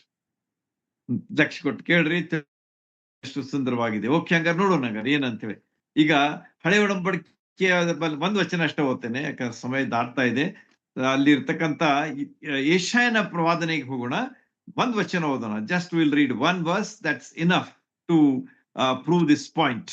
ಈ ಒಂದು ಅಂಶವನ್ನ ಅದು ಸಿದ್ಧ ಮಾಡಲಿಕ್ಕೆ ನಮ್ಗ ಸಾಕಷ್ಟು ಇದು ಕೊಡ್ತದೆ, ಸಾಕ್ಷಿ ಕೊಡ್ತದೆ. ಇಲ್ಲಿ ಅಲ್ಲಿ ಹೇಳ್ತಾನೆ ನೋಡ್ರಿ, 40ನೇ ಅಧ್ಯಾಯದಲ್ಲಿ ಬರ್ತಕ್ಕಂತ ಒಂದು ವಚನ ಅಲ್ಲಿ ನಾವು ನೋಡೋಣ. 3ನೇ ವಚನ ನೋಡ್ರಿ. ಈಗೋ ಒಂದು ವಾಣಿ. ಯೆಶಾಯ ನೋಟ್ ಮಾಡ್ಕೊಡ್ರಿ, ಬೈಬಲ್ ಇದ್ರೆ ತೆಗೆದು ಓದ್ಬೋದು, ಇಲ್ಲ ಅಂತಂದ್ರೆ ನೋಟ್ ಮಾಡ್ಕೊಂಡು ಆಮೇಲೆ ಓದ್ರಿ, ಆಗ ನಿಮ್ಗೆ ಗೊತ್ತಾಗ್ತದೆ ಏನಂತೇಳಿ, ಯಾವ್ದು ಎಷ್ಟು ಅದ್ಭುತವಾಗಿದೆ ಅಂತ ಹೇಳಿ. ಯೆಶಾಯ 40 ಮತ್ತು 3ನೇ ಅಧ್ಯಾಯ. ಅರಣ್ಯದಲ್ಲಿ ಯೆಹೋವನ ದಾರಿಯನ್ನ ಸರಿಪಡಿಸಿರಿ, ಅಡವಿಯಲ್ಲಿ ನಮ್ಮ ದೇವರಿಗೆ ರಾಜಮಾರ್ಗವನ್ನ ನೆಟ್ಟಗೆ ಮಾಡಿರಿ. ಎಲ್ಲಾ ಹಳ್ಳಕೊಳ್ಳಗಳು ಮುಚ್ಚಲ್ಪಡುವವು, ಎಲ್ಲಾ ಬೆಟ್ಟ ಗುಡ್ಡಗಳು ತಗ್ಗಿಸಲ್ಪಡುವವು, ಮಲೆನಾಡು ಬಯಲು ಸೀಮೆಯಾಗುವುದು, ಕೊರಕಲ ನೆಲವು ಸಮವಾಗುವುದು, ಯೆಹೋವನ ಮಹಿಮೆಯು ಗೋಚರವಾಗುವುದು, ಎಲ್ಲಾ ಮನುಷ್ಯರು ಒಟ್ಟಿಗೆ ಅದನ್ನ ಕಾಣುವರು ಎಂಬುದಾಗಿ ಇಲ್ಲಿ ಹೇಳಿದಂತಹ ಮಾತನ್ನ ನಾವು ಸ್ವಾರ್ಥೆಯಲ್ಲಿ ಸ್ಪಷ್ಟವಾಗಿ ಕಂಡುಕೊಳ್ತೇವೆ. ಇದೇ ಮಾರ್ಕನ ಸ್ವಾರ್ಥೆಯಲ್ಲೇ ನಾವು ಒಂದು ವಚನ ಓದೋಣ. ಮೊದಲನೇ ಅಧ್ಯಾಯದಲ್ಲಿ ಇರತಕ್ಕಂತಹ ವಚನ, ಅದು ಸಹ ಇದರ ಒಂದು ಇದು ಪುನರುಚ್ಚರಿಸಲ್ಪಟ್ಟದ್ದನ್ನ ಇಲ್ಲಿ ನಾವು ಕಾಣ್ತೇವೆ. ನೋಡ್ರಿ, ಈಗಾಗಲೇ ಓದಿದ್ದಾರೆ. ಈಗೋ ನಾನು ನನ್ನ ದೂತನನ್ನು ನಿನ್ನ ಮುಂದೆ ಕಳುಹಿಸುತ್ತೇನೆ, ನೀನು ಹೋಗುವ ದಾರಿಯನ್ನು ಅವನು ಸರಿ ಮಾಡುವನೆಂತಲೂ.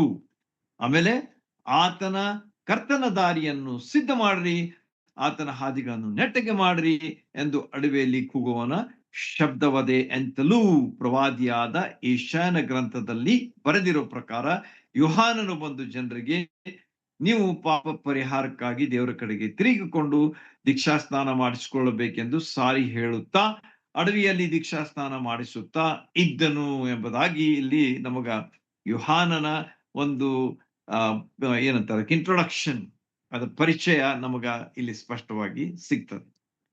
ಯೇಸು ಸ್ವಾಮಿಯ ಬಗ್ಗೆ ಆತನು ಎಷ್ಟು ಸುಂದರವಾದ ರೀತಿಯಲ್ಲಿ ಹೇಳ್ತಾ ಇದ್ದಾನೆ, ಸ್ಪಷ್ಟವಾದ ರೀತಿಯಲ್ಲಿ ಹೇಳ್ತಾ ಇದ್ದಾನೆ. ಆತನ ಬಗ್ಗೆ ಹೇಳ್ತಾನೆ ಏನಂತ ಹೇಳಿ ನೋಡ್ರಿ. ಅವನು ನನಗೆ 7ನೇ ವಚನ, ಮೊದಲೇ ಅಧ್ಯಾಯದ 7ನೇ ವಚನ, ನನಗಿಂತ ಶಕ್ತನು ನನ್ನ ಹಿಂದೆ ಬರ್ತಾನೆ. ಯಾರಾತ? 6 months, only the difference between them was 6 months. 6 ತಿಂಗಳಾದ್ಮೇಲೆ ಯೇಸು ಸ್ವಾಮಿ ಈ ಲೋಕಕ್ಕೆ ಬರು. ಅದಕ್ಕಿಂತ ಮುಂಚಿತವಾಗಿ ಯೋಹಾನನು ಹುಟ್ಟಿ ಬಂದಿದ್ದ.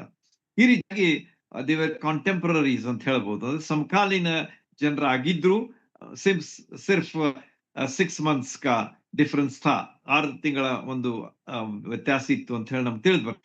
ಈ ರೀತಿಯಾಗಿ ಆತನ ಏನ್ ಹೇಳ್ತಾನಂತಂದ್ರೆ, ನನ್ನ ಹಿಂದೆ ಬರುತ್ತಾನೆ, ಆತನ ಕೆರಗಳ ಬಾರನ್ನು ಬಗ್ಗಿಕೊಂಡು ಬಿಚ್ಚುವುದಕ್ಕೂ ನಾನು ಯೋಗ್ಯನಲ್ಲ.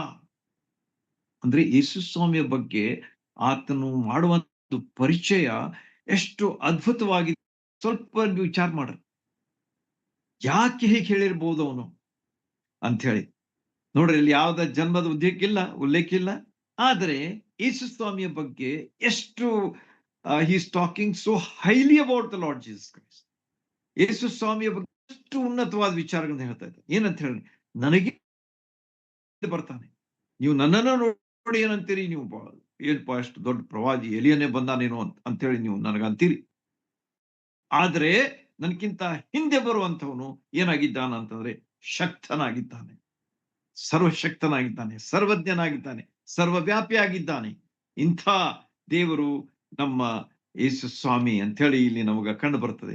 ಆತನ ಕೆರಗಳ ಬಾರನ್ನೂ ಬಿಕ್ಕೊಂಡು ಬಿಚ್ಚುವುದಕ್ಕೆ ನಾನು ಯೋಗ್ಯನಲ್ಲ. ಅಂದ್ರೆ ಯೇಸು ಸ್ವಾಮಿಯ ಮುಂದೆ ಯೋಹಾನನು ತನ್ನನ್ನು ತಗ್ಗಿಸಿಕೊಳ್ಳುವಂತ ಒಂದು ರೀತಿಯನ್ನ ನೀವು ನೋಡ್ರಿ. ಯಾವ ರೀತಿಯಾಗಿ ತನ್ನ ಮುಂದೆ ಯೇಸು ಸ್ವಾಮಿ ಮುಂದೆ ತನ್ನನ್ನು ತಗ್ಗಿಸ್ಕೊಳ್ತಾನೆ.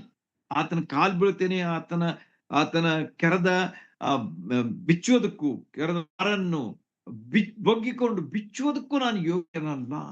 ಅಷ್ಟು ದೊಡ್ಡವನು ನನ್ನ ಸ್ವಾಮಿ, ಯೇಸು ಸ್ವಾಮಿ ರಕ್ಷಕನು ಎಂಬುದಾಗಿ ಯೇಸು ಸ್ವಾಮಿ ಅವರ ಬಗ್ಗೆ ಇಲ್ಲಿ ಹೇಳುವಂತಹ ಮಾತು ನಮಗ ಸ್ಪಷ್ಟವಾಗಿ ಕಂಡು ಬರ್ತದೆ. ಇದನ್ನು ಯಾರು ಹೇಳ್ತಾ ಇದ್ದಾರೆ ಅಂತಂದ್ರೆ, ಸ್ನಾನಿಕನಾದ ಯೋಹಾನನು ಹೇಳ್ತಾ ಇದ್ದಾನೆ. ಮತ್ತು ಅದನ್ನು ಬರೀತಾ ಇದ್ದಾನೆ ಯಾರು ಅಂತಂದ್ರೆ, ಮಾರ್ಕನು ಇಲ್ಲಿ ಬರೀತಾ ಇದ್ದಾನೆ. ಈ ರೀತಿಯಾಗಿ ಅದ್ಭುತವಾದ ಯೆಶಾಯನಿಂದ ಸೂಚಿತನಾದಂಥ ಸೇವಕನಾದಂಥ ಯೇಸು ಸ್ವಾಮಿ ಈ ಲೋಕದಲ್ಲಿ ಅತಿ ದೀನನಾಗಿ ಸೇವೆ ಮಾಡಿದನು ಎಂಬುದಾಗಿ ನಮಗೆ ತಿಳಿದು ಬರ್ತದೆ. ಆತನು ಉನ್ನತನಾಗಿದ್ದನು ನಿಜ. ಸ್ನಾನಿಕನಾದ ಯೋಹಾನನು ಹೇಳೋ ಪ್ರಕಾರ ಆತನ ಕೆರೆದ ಬಾರಗಳನ್ನು ನಾನು ಬಿಚ್ಚುವುದಕ್ಕೂ ಯೋಗ್ಯನಲ್ಲ ಎಂಬುದಾಗಿ ಹೇಳಿದ್ರೆ, ಅವನ ಒಂದು ಶ್ರೇಷ್ಠ ಘನತೆ, ಗೌರವ ಎಷ್ಟು ಇದೆ ಎಂಬುದಾಗಿ ನಿಮಗೆ ಅರ್ಥ ಆಗಿರಬಹುದು. ಅರ್ಥ ಮಾಡ್ಕೊಡ್ರಿ ಯೇಸು ಸ್ವಾಮಿ ಹೇಗಿದ್ದಾರೆ ಅಂತ ಹೇಳಿ. ಅವರ ಘನತೆ ಎಷ್ಟು, ಗೌರವ ಎಷ್ಟು, ಮಾನ ಎಷ್ಟು, ಮಹಿಮೆ ಎಷ್ಟು. ನೀವು ಪ್ರಕಟಣೆ ಪುಸ್ತಕಕ್ಕೆ ಹೋಗುವುದಾದ್ರೆ ಅಲ್ಲಿ ಎಷ್ಟು ವಿಷಯಗಳು ಯೇಸು ಸ್ವಾಮಿ ಬಗ್ಗೆ ಬರೆಯಲ್ಪಟ್ಟಿ ಅಂತ ಹೇಳಿ ನೀವು ಅಭ್ಯಾಸ ಮಾಡ್ತಾ ಇದ್ದೀರಿ. ಅದಕ್ಕೆ ನಾನು ಹೇಳೋದ್ರ ಅವಶ್ಯಕತೆಯೇ ಇಲ್ಲ. ಅದಕ್ಕೆ ಕಾರಣ ಅಲ್ಲಿ ಎಷ್ಟು ಆತನು ಅದ್ಭುತನಾಗಿದ್ದಾನೆ ಎಂಬುದಾಗಿ ನಮಗ ತಿಳಿದು ಬರ್ತದೆ. ಇಲ್ಲಿ ಆತನು ಮಾಡಿದಂತ ಸೇವೆ ಏನಾಗಿತ್ತಂತ, ದೊಡ್ಡ ಮನುಷ್ಯನಾಗಿದ್ರು ಕೂಡ ಆತನು ಸೇವಕ ಸೇವೆ ಅಷ್ಟೇ ವಿಶೇಷವಾಗಿತ್ತು ಎಂಬುದಾಗಿ ನಮಗೆ ಮಾರ್ಕನ ಸುವಾರ್ತೆಯು ತಿಳಿಸಿಕೊಡ್ತದೆ. ತನ್ನ ದೇವರು ತನ್ನ ಮೆಚ್ಚುಗೆಯನ್ನು ಮತ್ತು ತನ್ನ ಸಂತೋಷವನ್ನು ಮಾರ್ಕನ ಸುವಾರ್ತೆಯ ಆರಂಭದಲ್ಲಿಯೇ ನಮಗೆ ತಿಳಿಸ್ಬಿಡ್ತಾನೆ. ಹೇಗೆ ಅಂತ ಹೇಳಿ ನೀವು ಅನ್ಬೋದು. ಸ್ವಲ್ಪ ಮಂದಿ ಬನ್ರಿ, ಆಗ ಗೊತ್ತಾಗ್ತದೆ. ಅಲ್ಲಿ ಸ್ನಾನಿಕನಾದ ಯೋಹಾನನು ಅವನಿಗೆ ದೀಕ್ಷಾ ಸ್ನಾನ ಮಾಡಿಸ್ಕೊಳ್ತಾನೆ. ಆಗ ಇದು ಬರ್ತದೆ ನೋಡ್ರಲ್ಲಿ 11ನೇ ವಚನ, ಮಾರ್ಕನ ಸುವಾರ್ತೆ ಮೊದಲೇ ಅಧ್ಯಾಯದಲ್ಲಿ ಈ ಎಲ್ಲಾ ಆರಂಭ ಅಂತ ಹೇಳಿದ್ ನಾವು ಮೊದಲೇ ಅಧ್ಯಾಯ ಅಷ್ಟೇ ನೋಡೋಣ ಇವತ್ತ. ಅದರಲ್ಲಿ ಯಾವ ರೀತಿಯಾಗಿ ದೇವರು ತನ್ನ ಮೆಚ್ಚುಗೆಯನ್ನ, ತನ್ನ ಸಂತುಷ್ಟಿಯನ್ನ ಇಲ್ಲಿ ವ್ಯಕ್ತಪಡಿಸ್ತಾ ಇದ್ದಾನೆ ಅಂತ ಹೇಳಿ ನಮ್ಗ 11ನೇ ವಚನದಲ್ಲಿ ಕಂಡು ಬರ್ತದೆ. ಆಗ ನೀನು ಪ್ರಿಯನಾಗಿರುವ ನನ್ನ ಮಗನು, ನಿನ್ನನ್ನು ನಾನು ಮೆಚ್ಚಿದ್ದೇನೆ ಎಂದು ಆಕಾಶವಾಣಿ ಆಯ್ತು. ದೇವರು ತಾನೇ ತನ್ನ ಮೆಚ್ಚುಗೆಯನ್ನ ಯೇಸು ಸ್ವಾಮಿಯವರ ಬಗ್ಗೆ ಇಲ್ಲಿ ವ್ಯಕ್ತಪಡಿಸ್ತಾ ಇದ್ದಾರೆ, ಮೆಚ್ಚುಗೆಯನ್ನ ಸೂಚಿಸ್ತಾ ಇದ್ದಾರೆ ಎಂಬುದನ್ನ ಈ ಭಾಗದಿಂದ ಕಂಡುಕೊಳ್ತೇವೆ. ಎಷ್ಟು ವಿಶೇಷವಾದಂತ ಸಂಗತಿಗಳನ್ನ ಇಲ್ಲಿ ಮಾರ್ಕನು ನಮ್ಮ ಮುಂದೆ ಇಡ್ತಾ ಇದ್ದಾನೆ. ಆರಂಭದಲ್ಲಿಯೇ ಇದು ಎಲ್ಲ ವ್ಯಕ್ತವಾಗಿ ಬಿಡ್ತು. ಜಸ್ಟ್ ಇಂಟ್ರೊಡಕ್ಷನ್ ದಲ್ಲಿಯೇ ನಮ್ಗ ಎಲ್ಲಾ ವಿಷಯಗಳು ನಮ್ಗ ಕಂಡು ಬರ್ತಾ ಇದ್ದಾವೆ. God is showing his happiness about the Lord Jesus Christ, and also Mark and John the Baptist. ಇವರೆಲ್ಲ ಯೇಸು ಸ್ವಾಮಿಯ ವಿಷಯವಾಗಿ ಮತ್ತು ಆತನ ಸೇವೆ ವಿಷಯವಾಗಿ, ಆತನು ಬಂದಂತಹ ಗುರಿಯ ವಿಷಯವಾಗಿ ಅಲ್ಲಿ ನಮಗ ತೋರಿಸ್ತಾ ಇದ್ದಾರೆ. ಮುಂದೆ ಇಲ್ಲಿ ಯೋಹಾನು ಇನ್ನು ಅನೇಕ ವಿಷಯಗಳನ್ನ ಅಲ್ಲಿ ನಾವು ಯೋಹಾನು ಹೇಳುವುದನ್ನು ನೋಡ್ತೇವೆ. ಆದರೆ ಸಮಯ ಸಾಲಿಕ್ಕಿಲ್ಲ, ಅದ ಕಾರಣ ಅದರ ಬಗ್ಗೆ ನಾನು ಡಿಟೇಲ್ ಹೇಳುದಿಲ್ಲ. ಅದ್ ಒಂದು ವಚನ ನೋಟ್ ಮಾಡ್ಕೊಡ ನೀವು. Very important to stand this point. 1 ಕೊರಿಂಥ 12ನೇ ಅಧ್ಯಾಯ 13ನೇ ವಚನ. 1 ಕೊರಿಂಥ 12ನೇ ಅಧ್ಯಾಯ 13ನೇ ವಚನ ಸಿಕ್ಕರೆ ನಾನು ಓದೇ ಬಿಡ್ತೇನೆ. 1 ಕೊರಿಂಥ 12ನೇ ಅಧ್ಯಾಯ 13ನೇ ವಚನದಲ್ಲಿ ಒಂದು ಮಾತು ಇಲ್ಲಿ ಬರೆಯಲ್ಪಟ್ಟಿದೆ ಯೇಸು ಸ್ವಾಮಿಯವರ ಬಗ್ಗೆ. ಅದೇನಂತಂದ್ರೆ 12ನೇ ಅಧ್ಯಾಯ 13ನೇ ವಚನ, 1 ಕೊರಿಂಥ. ಅಲ್ಲಿ ಪೌಲನು ಹೇಳ್ತಾ ನೋಡ್ರಿ, 12ನೇ ಅಧ್ಯಾಯ 13ನೇ ವಚನ. ಹಾಗೇ ಕ್ರಿಸ್ತನು ಯಹೂದ್ಯರಾಗ್ಲಿ ಗ್ರೀಕರಾಗ್ಲಿ ದಾಸರಾಗ್ಲಿ ಸ್ವತಂತ್ರರಾಗ್ಲಿ ನಾವೆಲ್ಲರೂ ಒಂದೇ ದೇಹವಾಗುವುದಕ್ಕೆ ಒಂದೇ ಆತ್ಮನಲ್ಲಿ ದೀಕ್ಷಾಸ್ನಾನ ಮಾಡಿಸಿಕೊಂಡೆವು ಎಂಬುದಾಗಿ. ಎಷ್ಟು ಅರ್ಥಪೂರ್ಣವಾದಂತಹ ಮಾತು ಇದಾಗಿದೆ ನೋಡ್ರಿ. ಏನಂತೇಳಿ, ಒಂದೇ ಆತ್ಮ ಎಲ್ಲರಿಗೂ ದಾನವಾಗಿ ಕೊಡಲ್ಪಟ್ಟಿತು ಮತ್ತು ನಾವು ಒಂದೇ ಆತ್ಮನಲ್ಲಿ ದೀಕ್ಷಾಸ್ನಾನ ಮಾಡಿಸಿಕೊಂಡೆವು ಎಂಬುದಾಗಿ ಹೇಳಲಾಗಿದೆ. ಸ್ನಾನಿಕನಾದ ಯೋಹಾನನು ನಮಗ ಬೇರೆ ಸ್ವಾರ್ಥಿಗಳಲ್ಲಿ ಇದ್ರ ಬಗ್ಗೆ ಹೇಳ್ತಾನೆ. ಏನಂತ ಹೇಳಿ, ನಾನು ಬಂದದ್ದು ಮತ್ತು ಯೇಸು ಸ್ವಾಮಿ ಅಲ್ಲಿ ಬಂದದ್ದು ಎಷ್ಟು ವಿಶೇಷವಾಗಿದೆ ಎಂಬುದಾಗಿ ನಮಗ ಯೇಸು ಸ್ವಾಮಿಯ ಒಂದು ಸ್ನಾನದ ಬಗ್ಗೆ ಇಲ್ಲಿ ನಮಗ ಕಂಡು ಬರ್ತದೆ. ಅದನ್ನ ನೋಡೋಣ, ಅದು ಎಲ್ಲಿ ಬರ್ತದೆ ಅಂತ ಹೇಳಿ ನಿಮ್ಗೆ ಹೇಳ್ತೇನೆ. ಆತನ ಬಗ್ಗೆ ಹೇಳ್ತಾನೆ. ಯಾರು? ಸ್ನಾನಿಕನಾದ ಯೋಹಾನನು ಯೇಸು ಸ್ವಾಮಿಯ ಬಗ್ಗೆ ಆತನು ಹೇಳುವುದನ್ನ ನಾವು ಇಲ್ಲಿ ಸ್ವಲ್ಪ ತಿಳ್ಕೊಳ್ಬೇಕು. ಯಾಕಂದ್ರೆ ಆತನೇನ್ ಹೇಳ್ದ ಅಂತಂದ್ರೆ, ನಾನು ಎದಕ್ ಬಂದೆ ಮತ್ತು ಯೇಸು ಸ್ವಾಮಿ ಎದಕ್ ಬಂದ್ರು ಎಂಬುವಂತಹ ವಿಚಾರವನ್ನ ನಾವು ಆತನ ದೀಕ್ಷಾಸ್ನಾನದ ಸಮಯದಲ್ಲಿ ನಾವು ಅದನ್ನ ಕಾಣ್ತೀವಿ. ಅದನ್ನ ಎಲ್ಲಿದೆ ಅಂತಂದ್ರೆ ಎಸ್, ಇಲ್ಲಿ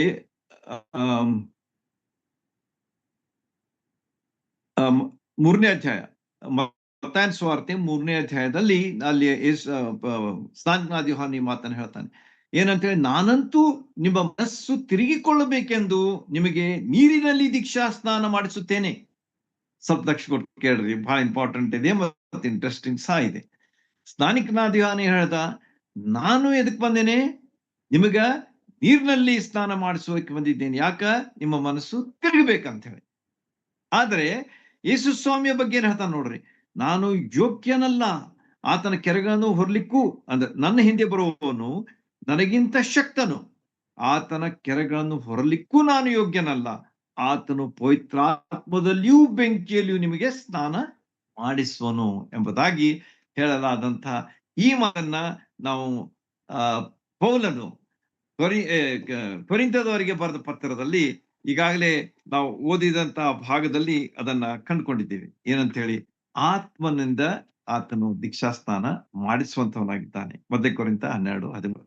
ಅಂದ್ರೆ ಎಷ್ಟು ಇವ್ರ ವಾಕ್ಯದಲ್ಲಿ ಕನೆಕ್ಷನ್ಸ್ ಇರ್ತವೆ ಎಂಬುದನ್ನ ನಾವು ತಿಳ್ಕೊಂಡಿರ್ಬೇಕು. ವಿ ಮಸ್ಟ್ ಅಂಡರ್ಸ್ಟ್ಯಾಂಡ್ ಯಾವ ರೀತಿಯಾಗಿ ಸ್ನಾನಿಕನಾದ ಹೇಳಿದ್ದು ಮತ್ತು ಪೌಲನು ಅದನ್ನ ಯಾವ ರೀತಿಯಾಗಿ ಎಕ್ಸ್ಪ್ಲೈನ್ ಮಾಡ್ತಾ ಇದ್ದಾನೆ ಎಂಬುದನ್ನ ನಾವು ನೋಡುವಾಗ, ದೇವರ ವಾಕ್ಯದ ಎಕ್ಸ್ಪ್ಲನೇಷನ್ಸ್ ನಾವು ಯಾವಾಗಲೂ ಏನ್ ಮಾಡ್ಬೇಕು ಅಂತಂದ್ರೆ, we have to always explain word with God's word. This is very important. ನಾವು ಅಲ್ಲಿ ಇಲ್ಲಿ ಹೋಗೋದ್ರ ಅವಶ್ಯಕತೆನೇ ಇಲ್ಲ.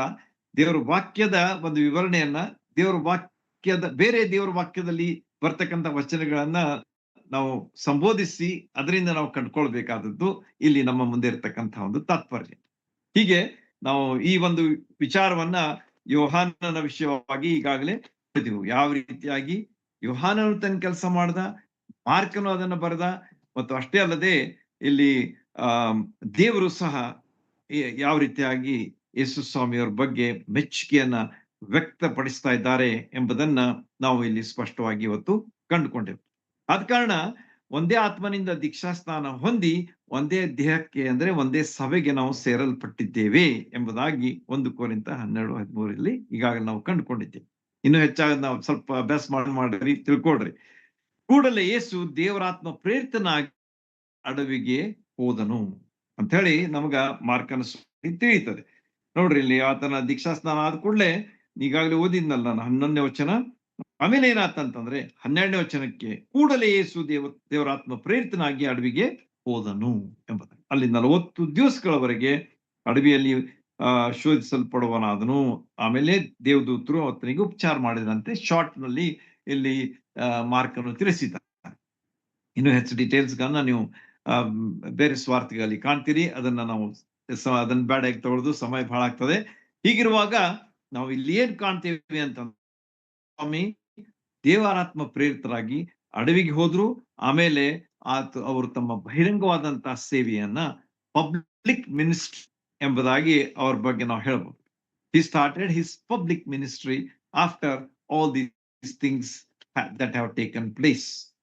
ಆತನ ಜನ್ಮದ ವಿಷಯವಾಗಿ ನೇರವಾಗಿ ಬರೆದಿದ್ರು ಕೂಡ ಆತನ ಬರುವಿಕೆಗಾಗಿ, ಆತನ ಹಿನ್ನೆಲೆಗಾಗಿ ನಾವು ಸಾಕಷ್ಟು ವಿಷಯಗಳನ್ನ ಮಾರ್ಕನ ಸುವಾರ್ತೆಯಲ್ಲಿ ಸ್ಪಷ್ಟವಾಗಿ ಕಾಣ್ತೇವೆ. ಹೀಗೆ ಯೇಸು ಸ್ವಾಮಿ ಇಲ್ಲಿ ದೀಕ್ಷಾ ಸ್ನಾನ ಆಯ್ತು, ಶೋಧಿಸಲ್ಪಟ್ಟ, ಆಮೇಲೆ ದೇವದೂತರಿಂದ ಆತನು ಪೂರ್ಣ ಹೊಂದಿದ ಮೇಲೆ ಕೂಡಲೇ ಎಂಬುದಾಗಿ ಅಲ್ಲಿ ಹೇಳಲ್ಪಟ್ಟಿದೆ. ಆತನ ಏನ್ ಮಾಡಿದ, ಕೂಡಲೇ ಆತನ ಏನ್ ಮಾಡಿದ ಅಂತಂದ್ರೆ ಇದಕ್ಕೆ ಬಂದ, ಸೇವೆ ಮಾಡುವುದಕ್ಕೆ ಬಂದನು ಅಂತ ಹೇಳಿ. He did not lose time. ಯಾವುದೇ ಸಮಯವನ್ನ ಆತನು ವ್ಯಯ ಮಾಡದೆ ಆತನು ಏನ್ ಮಾಡಂತಂದ್ರೆ ನೇರವಾಗಿ ಸೇವೆಗೆ ಇಳಿದನು ಎಂಬುದಾಗಿ ನಮಗ ಇಲ್ಲಿ ಕಂಡುಬರ್ತದೆ. ಇಲ್ಲಿ ನೋಡಿ 15ನೇ ವಚನದಲ್ಲಿ ನೀವು ಓದಿದ್ರೆ ಅದರ ಬಗ್ಗೆ ಸ್ಪಷ್ಟವಾದ ತಿಳುವಳಿಕೆ ನಮಗೆ ಬರ್ತದೆ. ಯೋಹಾನನ ಸೆರೆಗೆ ಬಿದ್ದ ಯೇಸು ಗಲಿಲಾಯದ ಸೀಮೆಗೆ ಬಂದು ಕಾಲ ಪರಿಪೂರ್ಣವಾಯಿತು, ದೇವರ ರಾಜ್ಯ ಸಮೀಪವಾಯಿತು, ದೇವರ ಕಡೆ ತಿರುಗಿಕೊಂಡು ನಂಬಿರಿ ಎಂದು ದೇವರ ಸುವಾರ್ತೆಯನ್ನು ಸಾರಿ ಹೇಳಿದನು. ಅಂದ್ರೆ ಈ ಭಾಗದಲ್ಲಿ ನಾವು ಏನ್ ಕಾಣ್ತೀವಿ ಅಂತಂದ್ರೆ ಯೇಸು ಸ್ವಾಮಿಯವರ ಸೇವೆ ಏನಾಗಿತ್ತು ಅಂತಂದ್ರೆ it was an immediate service. ಯಾವ ಟೈಮ್ ಲ್ಯಾಪ್ಸ್ ಇಲ್ಲ, ಅಥವಾ ಆಮೇಲೆ ಮಾಡೋಣ, ನಾಳೆ ಮಾಡೋಣ, ಅಥವಾ 8 ದಿವಸ ಆದ್ಮೇಲೆ ಮಾಡೋಣ ಅಂತ ಹೇಳಿ ಆತನು ಮುಂದೆ ಹಾಕ್ಲಿಲ್ಲ. ಯಾಕಂದ್ರೆ ಅವನ ಟೈಮ್ ವಾಸ್ ಲಿಮಿಟೆಡ್. 3.5 ವರ್ಷಗಳ ಕಾಲ ಸೀಮಿತವಾಗಿತ್ತು. ಆ 3.5 ವರ್ಷಗಳ ಕಾಲದಲ್ಲಿ ಆತನು ಬಹಳಷ್ಟು ವಿಷಯಗಳನ್ನು ಮಾಡ್ಬೇಕಾಗಿತ್ತು, including the work of salvation, ರಕ್ಷಣೆ ಕಾರ್ಯವನ್ನು ಸಹ ಮಾಡಬೇಕಾಗಿತ್ತು. ಆದ ಕಾರಣ ಆತನು ಒಂದು ಕ್ಷಣವೂ ಸಹ ವ್ಯಯ ಮಾಡದೆ ಆತನು ಕೂಡಲೇ ನೇರವಾಗಿ ಕ್ರಿಯಾಶೀಲನಾದನು ಎಂಬುದಾಗಿ ಇಲ್ಲಿ ನಮಗ ತಿಳಿಸಲ್ಪಟ್ಟಿದೆ. ಆದ ಕಾರಣ ಯೇಸು ಸ್ವಾಮಿಯವರಿಂದ, ಆತನ ಸೇವೆಯಿಂದ ನಾವು ಕಲಿತುಕೊಳ್ಬೇಕಾದಂತಹ ಮೊದಲೇ ಪಾಠ ಏನಂತಂದ್ರೆ let us not waste time. ಸೇವೆ ಅದು ನಮಗೆ ಕೊಡಲ್ಪಟ್ಟಿದೆ, ಅದು ದೇವರ ಭಾಗ್ಯ, ಅದು ದೇವರು ಕೊಟ್ಟಂತ ದೊಡ್ಡ ಆಶೀರ್ವಾದ, ದೊಡ್ಡ ಭಾಗ್ಯ. ಎಲ್ಲರಿಗೂ ಸಿಗುದಿಲ್ಲ ಅದು, ಆದ್ರೆ ಆತ ನಂಬಿದವರಿಗೆ ಅದು ಸಿಗುವಂತ ಒಂದು ದೊಡ್ಡ ಭಾಗ್ಯ.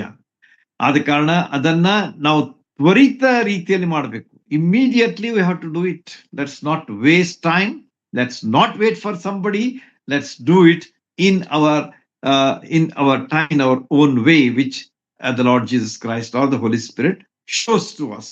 ದೇವರು ನಮಗೆ ಯಾವ ರೀತಿಯಾಗಿ ಗೈಡ್ ಮಾಡ್ತಾನೆ, ಯಾವ ರೀತಿಯಾಗಿ ನಡೆಸ್ತಾನೆ, ಆ ರೀತಿಯಾಗಿ ಆತನ ಸೇವೆಯನ್ನ ನಾವು ಮಾಡ್ಲಿಕ್ಕೆ ತತ್ಪರರಾಗಿರ್ಬೇಕು. ಸಮಯ ಕಳೆಯದಿ ಆತನ ಏನಾದ ಅಂತಂದ್ರೆ ಕಾರ್ಯ ಪ್ರವರ್ಧನು. ಆಮೇಲೆ ಪ್ರಾರ್ಥನೆ ಮೂಲಕ ದೇವರ ಮೇಲೆ ಆತುಕೊಳ್ಳುವುದನ್ನು ವ್ಯಕ್ತಪಡಿಸಿದನು. ಮುಂದೆ ನೀವು ಓದಿದ್ರೆ ಇದೇ ಅಧ್ಯಾಯದಲ್ಲಿ ಬರುವಾಗ ಆತನ ಏನ್ ಮಾಡ್ತಾನಂತಂದ್ರೆ ಪ್ರಾರ್ಥನೆಯಲ್ಲಿ ದೇವರ ಮೇಲೆ ಆತುಕೊಳ್ಳುವಂತಹದ್ದನ್ನ ಆತನ ತೋರಿಸ್ತಾನೆ. ಸೊ ಎರಡನೇ ವಿಷಯ ನಾವು ಈ ಒಂದು ಸ್ವಾರ್ಥೆಯ ಆರಂಭದಲ್ಲಿ, ಮಾರ್ಕನ ಸ್ವಾರ್ಥೆಯ ಆರಂಭದಲ್ಲಿ ಆದಂತ ಎಲ್ಲಾ ವಿಷಯಗಳ ಮೂಲಕವಾಗಿ ನಾವು ಏನ್ ಕಂಡುಕೊಳ್ತೇವೆ ಅಂತಂದ್ರೆ, ಮೊದಲನೇದಾಗಿ ಸ್ವಾಮಿ ಕ್ರಿಯಾಶೀಲನಾದನು, ಎರಡನೇದಾಗಿ ಆತನೇನಾದ ಅಂತಂದ್ರೆ ಪ್ರಾರ್ಥನೆ ಮೂಲಕ ದೇವರ ಮೇಲೆ ಆತುಕೊಂಡನು ಎಂಬುದಾಗಿ.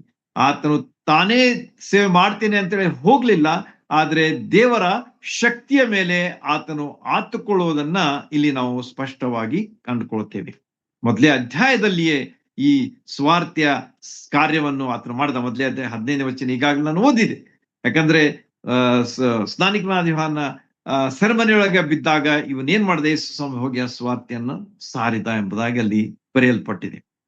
ಮುಂದೆ ನಾವು 16ರಿಂದ 20 ವಚನಗಳ ಬಗ್ಗೆ ಬರುವಾಗ ಪ್ರಥಮ ಶಿಷ್ಯರನ್ನಾಗಿ ಮಾಡಿದನು ಎಂಬುದಾಗಿ ಅಲ್ಲಿ ಹೇಳಲ್ಪಟ್ಟಿದೆ. ಸೊ ಹಿ ಮೇಡ್ 12 ಡಿಸೈಪಲ್ಸ್ ಎಂಬುದಾಗಿ ಅಲ್ಲಿ ನಮಗೆ ಕಂಡು ಬರ್ತದೆ. ನೋಡ್ರಿ ಎಷ್ಟು ಒಂದೇ ಎಲ್ಲ ಆಗ್ತಾ ಇದೆ ಅಂದ್ರೆ, ನೀವು just imagine how fast the Lord Jesus Christ was working, because the time was pressing. ಆ ಒಂದು ಬಹಳ ಒಂದು ಸಮಯದ ಒತ್ತಡ ಯೇಸು ಸ್ವಾಮಿಯಲ್ಲಿ ಇರ್ತೀವಿ. ಯಾಕಂದ್ರೆ 3.5 ವರ್ಷಗಳಲ್ಲಿ ಆತ ಮಾಡಬೇಕಾದದ್ದು ಬಹಳ ಇದ್ದ ಕಾರಣ ಯೇಸು ಸ್ವಾಮಿ ಕೂಡಲೇ ಅವುಗಳನ್ನು ಮಾಡ್ತಾ ಹೋಗ್ತಾ ಇದ್ದಾನೆ. ಆದ ಕಾರಣ let's not be let's always B active. ಯಾವಾಗ್ಲೂ ನಾವು ಕಾರ್ಯತತ್ಪರರಾಗಿ ಯೇಸು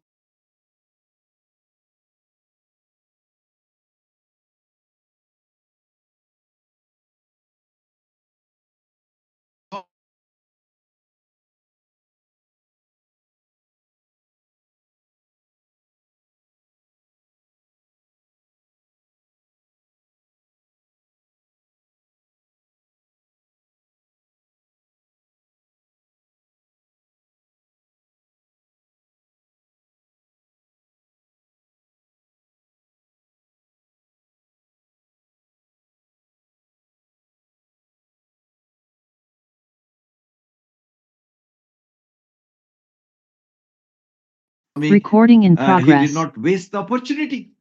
ಆ ಒಂದು ಸಂದರ್ಭವನ್ನ ಆತನು ಉಪಯೋಗಿಸಿಕೊಂಡು ಹೋಗಿ ಆ ಪೇತ್ರನ ಅತ್ತೆಗೂ ಆತನು ಸ್ವಸ್ಥ ಮಾಡಿದಾಗ ಆಕೆಯು ಆತನ ಉಪಚಾರ ಮಾಡಿದಳು ಅಂತ ಹೇಳಿ, she was hospitable to him, she served him ಎಂಬುದಾಗಿ ಅಲ್ಲಿ ನಮಗ ತಿಳಿದು ಬರ್ತದೆ. ಈ ರೀತಿಯಾಗಿ ಸಭಾಮಂದಿರದಲ್ಲಿ ಉಪದೇಶ, ದೇವ ಬಿಡಿಸುವಂತ ಕೆಲಸ, ಪೇತ್ರನ ಅತ್ತೆಯ ಜ್ವರ ಹೋಗಿಸುವಂತ ಕೆಲಸ, ಅಷ್ಟೇ ಅಲ್ಲದೆ ಸಂಜೆ ಆದಾಗ, ಸೊ ನೋಡ್ರಿ, ಇದು ಮಾರ್ನಿಂಗ್, ಆಫ್ಟರ್ನೂನ್ ಅಂಡ್ ನಾವ್ comes the evening time. Evening time ದಲ್ಲಿ ಏನಾಯ್ತು ಅಂತಂದ್ರೆ, ಅಲ್ಲಿ ಸಂಜೆ ಆದಾಗ ದೆವ್ವ ಹಿಡಿದವರು ಬಂದ್ರು, ತರತರದ ರೋಗಿಗಳು ಬಂದ್ರು, ನೆಟ್ಟಗಿಲ್ಲದವರು ಬಂದ್ರು. ಅವರೆಲ್ಲರನ್ನ ಯೇಸು ಸ್ವಾಮಿ ಸ್ವಸ್ಥ ಮಾಡಿದನು ಅಂತ ಹೇಳಿ ಅಲ್ಲಿ ನಮಗ ಬರ್ತದೆ. ಓದ್ರಿ ಅದನ್ನ, ಇದೇ ಮೊದಲೇ ಅಧ್ಯಾಯದಲ್ಲಿ ಇದೆ, ಬಹಳ ಸುಂದರವಾಗಿ. ಸಮಯ ಸಾಲದು ಅಂತ ಹೇಳಿ ನಾನು ಓದುವುದಿಲ್ಲ, ಆದ್ರೆ ಈ ವಿಚಾರಗಳನ್ನ ನೀವು ನೆನ್ಪಿಟ್ಕೊಂಡು ಓದ್ರಿ, ಆಗ ನಿಮ್ಗೂ ಅರ್ಥ ಆಗ್ತದೆ ಎಷ್ಟು ಅದ್ಭುತ ಯೇಸು ಸ್ವಾಮಿ ಆಗಿದ್ದರು ಅಂತ ಹೇಳಿ. ಹೀಗೆ ಅವ್ರು ಏನ್ ಮಾಡಿದ್ರು ಅಂತಂದ್ರೆ, ಈ ಎಲ್ಲಾ ಕೆಲಸಗಳನ್ನ ಮಾಡಿದ್ರು. ಸಂಜೆ ಆದಾಗ ದೆವ್ವ ಹಿಡಿದವ್ರನ್ನ ಬಿಡಿಸಿದ್ರು, ತರತರದ ರೋಗಿಗಳನ್ನು ವಾಸ ಮಾಡಿದ್ರು, ನೆಟ್ಟಗಿಲ್ದವ್ರು ಜನರವರಿಗೆ ತೆಗೆದುಕೊಂಡು ಬಂದಾಗ ಅವ್ರನ್ನು ಸ್ವಸ್ಥ ಮಾಡಿದ್ರು.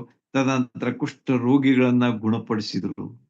Even the leprosy people were also healed ಎಂಬುದಾಗಿ ಅಲ್ಲಿ ಬರೆಯಲ್ಪಟ್ಟಿದೆ. ಹೀಗೆ ಆತನು ಸೇವಕನಾಗಿ ಯಾವ ರೀತಿ ಸೇವೆ ಮಾಡಬೇಕು ಎಂಬುದನ್ನ ಇಲ್ಲಿ ಪ್ರದರ್ಶಿಸ್ತಾ ಇದ್ದಾರೆ. Is giving the exhibition of the work of the lord. ನಾವು ಯಾವ ರೀತಿಯಾಗಿ ಕೆಲಸ ಮಾಡಬೇಕು, how we should be active and how we should be always busy in the work of the Lord, and also the responsibilities that God has given to us, we must do it faithfully and truthfully. ದೇವರು ನಮ್ಮನ್ನ ಒಂದು ಕೆಲಸ ಕೊಟ್ಟಿದ್ರೆ ಅದರಲ್ಲಿ ನಾವು ನಂಬಿಕಸ್ಥರಾಗಿ ಮಾಡಬೇಕು. ನಮಗೆ business ಕೊಟ್ಟಿದ್ರೆ ಅದರಲ್ಲಿ ನಂಬಿಕಸ್ಥರಾಗಿ ನಾವು ಮಾಡಬೇಕು. ಅದರಲ್ಲಿ ಯಾವುದೇ ತರದ ಕೊರತೆ ಬರದಂತಹ ರೀತಿಯಲ್ಲಿ ನಾವು ಯಾವಾಗಲೂ ಅದನ್ನ ಮನಪೂರ್ವಕವಾಗಿ ಆಕ್ಟಿವ್ ಆಗಿ ಸೋಮಾರಿಗಳಾಗದೆ ಕಾಲವನ್ನು ಬೆಲೆಯುಳ್ಳದ್ದೆಂದು, ನಾವು ಗಲಾತ್ಯದವರಿಗೆ ಬರೆದ ಪತ್ರದಲ್ಲಿ ನೋಡ್ತೇವೆ ಆ ವಚನ, ಸಮಯವು ಬೆಲೆಯುಳ್ಳದ್ದೆಂದು ಅದನ್ನ ಸದುಪಯೋಗ ಮಾಡಿಕೊಳ್ರಿ ಎಂಬುದಾಗಿಯೂ ಸಹ ಪೌಲನು ಹೇಳ್ತಾನೆ. ಈ ರೀತಿಯಾಗಿ ಸೇವೆ ಯಾವ ರೀತಿಯಾಗಿ ಯೇಸು ಸ್ವಾಮಿ ಮಾಡಿದ್ರು ಎಂಬುದನ್ನ ಇಲ್ಲಿ ನಮಗ ಕಂಡು ಬರ್ತದೆ. ಆಮೇಲೆ ನಾವು ಮುಂದಿನ ಒಂದು ವಿಷಯದ ಕಡೆಗೆ ಬರೋಣ. ಅನೇಕ ವಿಷಯಗಳಿದ್ದು, ಆಮೇಲೆ ಕಾರ್ಯತತ್ಪರತೆ ಬಗ್ಗೆ ಅನೇಕ ವಿಷಯಗಳು ರೆಫರೆನ್ಸ್ ಇವೆ, ಅದನ್ನ ಹೇಳಲಿಕ್ಕೆ ಸಮಯ ಇಲ್ಲ, ಅದಕ್ಕೆ ನೀವು ನೋಟ್ ಮಾಡ್ಕೊಳ್ರಿ. ಯೋಹಾನ್ ಸುವಾರ್ತೆ 4:34, ಯೋಹಾನ್ ಸುವಾರ್ತೆ 4 ಮತ್ತು 34ನೇ ವಚನ, ಜ್ಞಾನೋಕ್ತಿ 13:4ನೇ ವಚನ, 10ನೇ ಅಧ್ಯಾಯ 4ನೇ ವಚನ, 12ನೇ ಅಧ್ಯಾಯ 24ನೇ ವಚನ. ಈ 5 ವಚನಗಳನ್ನ ನೀವು ಓದಿದ್ರೆ ಸಮಯದ ಮಹತ್ವ, ಕ್ರಿಯಾಶೀಲತೆಯ ಮಹತ್ವ ಎಷ್ಟಿತ್ತು ಎಂಬುದನ್ನ ಜ್ಞಾನೋಕ್ತಿಯ ಪುಸ್ತಕ ಮತ್ತು ಯೋಹಾನ್ ಸುವಾರ್ತೆ ತಿಳಿಸ್ತದೆ. ಅದನ್ನ ನಾವು ಯೇಸು ಸ್ವಾಮಿ ಮಾಡಿದ್ದನ್ನ ನಾವು ನೋಡ್ತೇವೆ. ನೋಡ್ರಿ, ಎಷ್ಟು ಅದ್ಭುತವಾದಂತಹ ವ್ಯಕ್ತಿ ಯೇಸು ಸ್ವಾಮಿ ಆಗಿದ್ರು. ಅವರು ನುಡಿದದ್ದನ್ನ ಮಾಡಿದ್ರು. ದೇವ್ರ ವಾಕ್ಯ ಅಂದ್ರೆ ಅವರೇ ನುಡಿದಿದ್ದದು ಮತ್ತು ಅದನ್ನ ಅವರು ಮಾಡಿ ತೋರಿಸಿದ್ರು. ನಾನು ಅದನ್ನ ಮಾಡಿದ್ದೇನೆ, ನೀವು ಅದನ್ನ ಮಾಡ್ರಿ ಎಂಬುದಾಗಿ ಹೇಳಿದ್ರು. ನನ್ನ ತಂದೆ ಕೆಲಸವನ್ನು ಪೂರೈಸುವುದೇ ನನ್ನ ಆಹಾರ ಎಂಬುದಾಗಿ ಹೇಳ್ತಾರೆ. ಯೋಹಾನ್ ಸುವಾರ್ತೆ 4:34 ನೀವು ಓದ್ರಿ. ನನ್ನ ತಂದೆ ಚಿತ್ತವನ್ನ ಕಾರ್ಯಗಳನ್ನ ಪೂರೈಸುವುದೇ ನನ್ನ ಆತ್ಮೀಯ ಆಹಾರವಾಗಿದೆ ಎಂಬುದಾಗಿ. ನೋಡ್ರಿ ಎಷ್ಟು ಯೇಸು ಸ್ವಾಮಿ was committed and dedicated to the service of the Lord. ತಂದೆಯಾದ ದೇವರ ಸೇವೆ ಎಷ್ಟು ಅದಕ್ಕೆ ಪ್ರಾಶಸ್ತ್ಯವನ್ನ ಕೊಟ್ಟು ಅವರು ಮಾತಾಡುವುದನ್ನ ಇಲ್ಲಿ ನಾವು ಸ್ಪಷ್ಟವಾಗಿ ಕಾಣ್ತೇವೆ. ಅದೇ ರೀತಿಯಾಗಿ ಶಿಷ್ಯರ ಬಗ್ಗೆ ಕೆಲವು ವಿಚಾರಗಳಿವೆ, ಅದನ್ನ ಬೇಡ ಮತ್ತೊಂದ್ಸರಿ ನೋಡೋಣ. ಆಮೇಲೆ ಮುಂದೇನಾಯ್ತು ಅಂತ ಹೇಳಿ ನಾವು ಇಲ್ಲಿ ಸ್ವಲ್ಪ ತಿಳ್ಕೊಳ್ಳೋಣ. ಇದು ನನ್ನ ಇಂಟ್ರೊಡಕ್ಷನ್ ಹೇಳಿದೆ, ಆಮೇಲೆ ಯೇಸು ಸ್ವಾಮಿ ಬಗ್ಗೆ ಹೇಳಿದೆ. ಈಗ ಸ್ವಲ್ಪ ಆಥರ್ ಅಂದ್ರೆ ಈ ಮಾರ್ಕ, ಜಾನ್ ಮಾರ್ಕ್ ಅಂತ ಹೇಳಿ ಇವನ ವಿಷಯವಾಗಿ ಕೆಲವು ವಿಷಯಗಳನ್ನ ಹೇಳಿ ನಾವು ಮುಗಿಸೋಣ. I will try to do it as fast as possible. ಈ ರೀತಿಯಾಗಿ ಮಾರ್ಕನ ವಿಷಯವಾಗಿ ಸ್ವಲ್ಪ ನಾವು ತಿಳ್ಕೊಳ್ಬೇಕು. Who is the author of this gospel.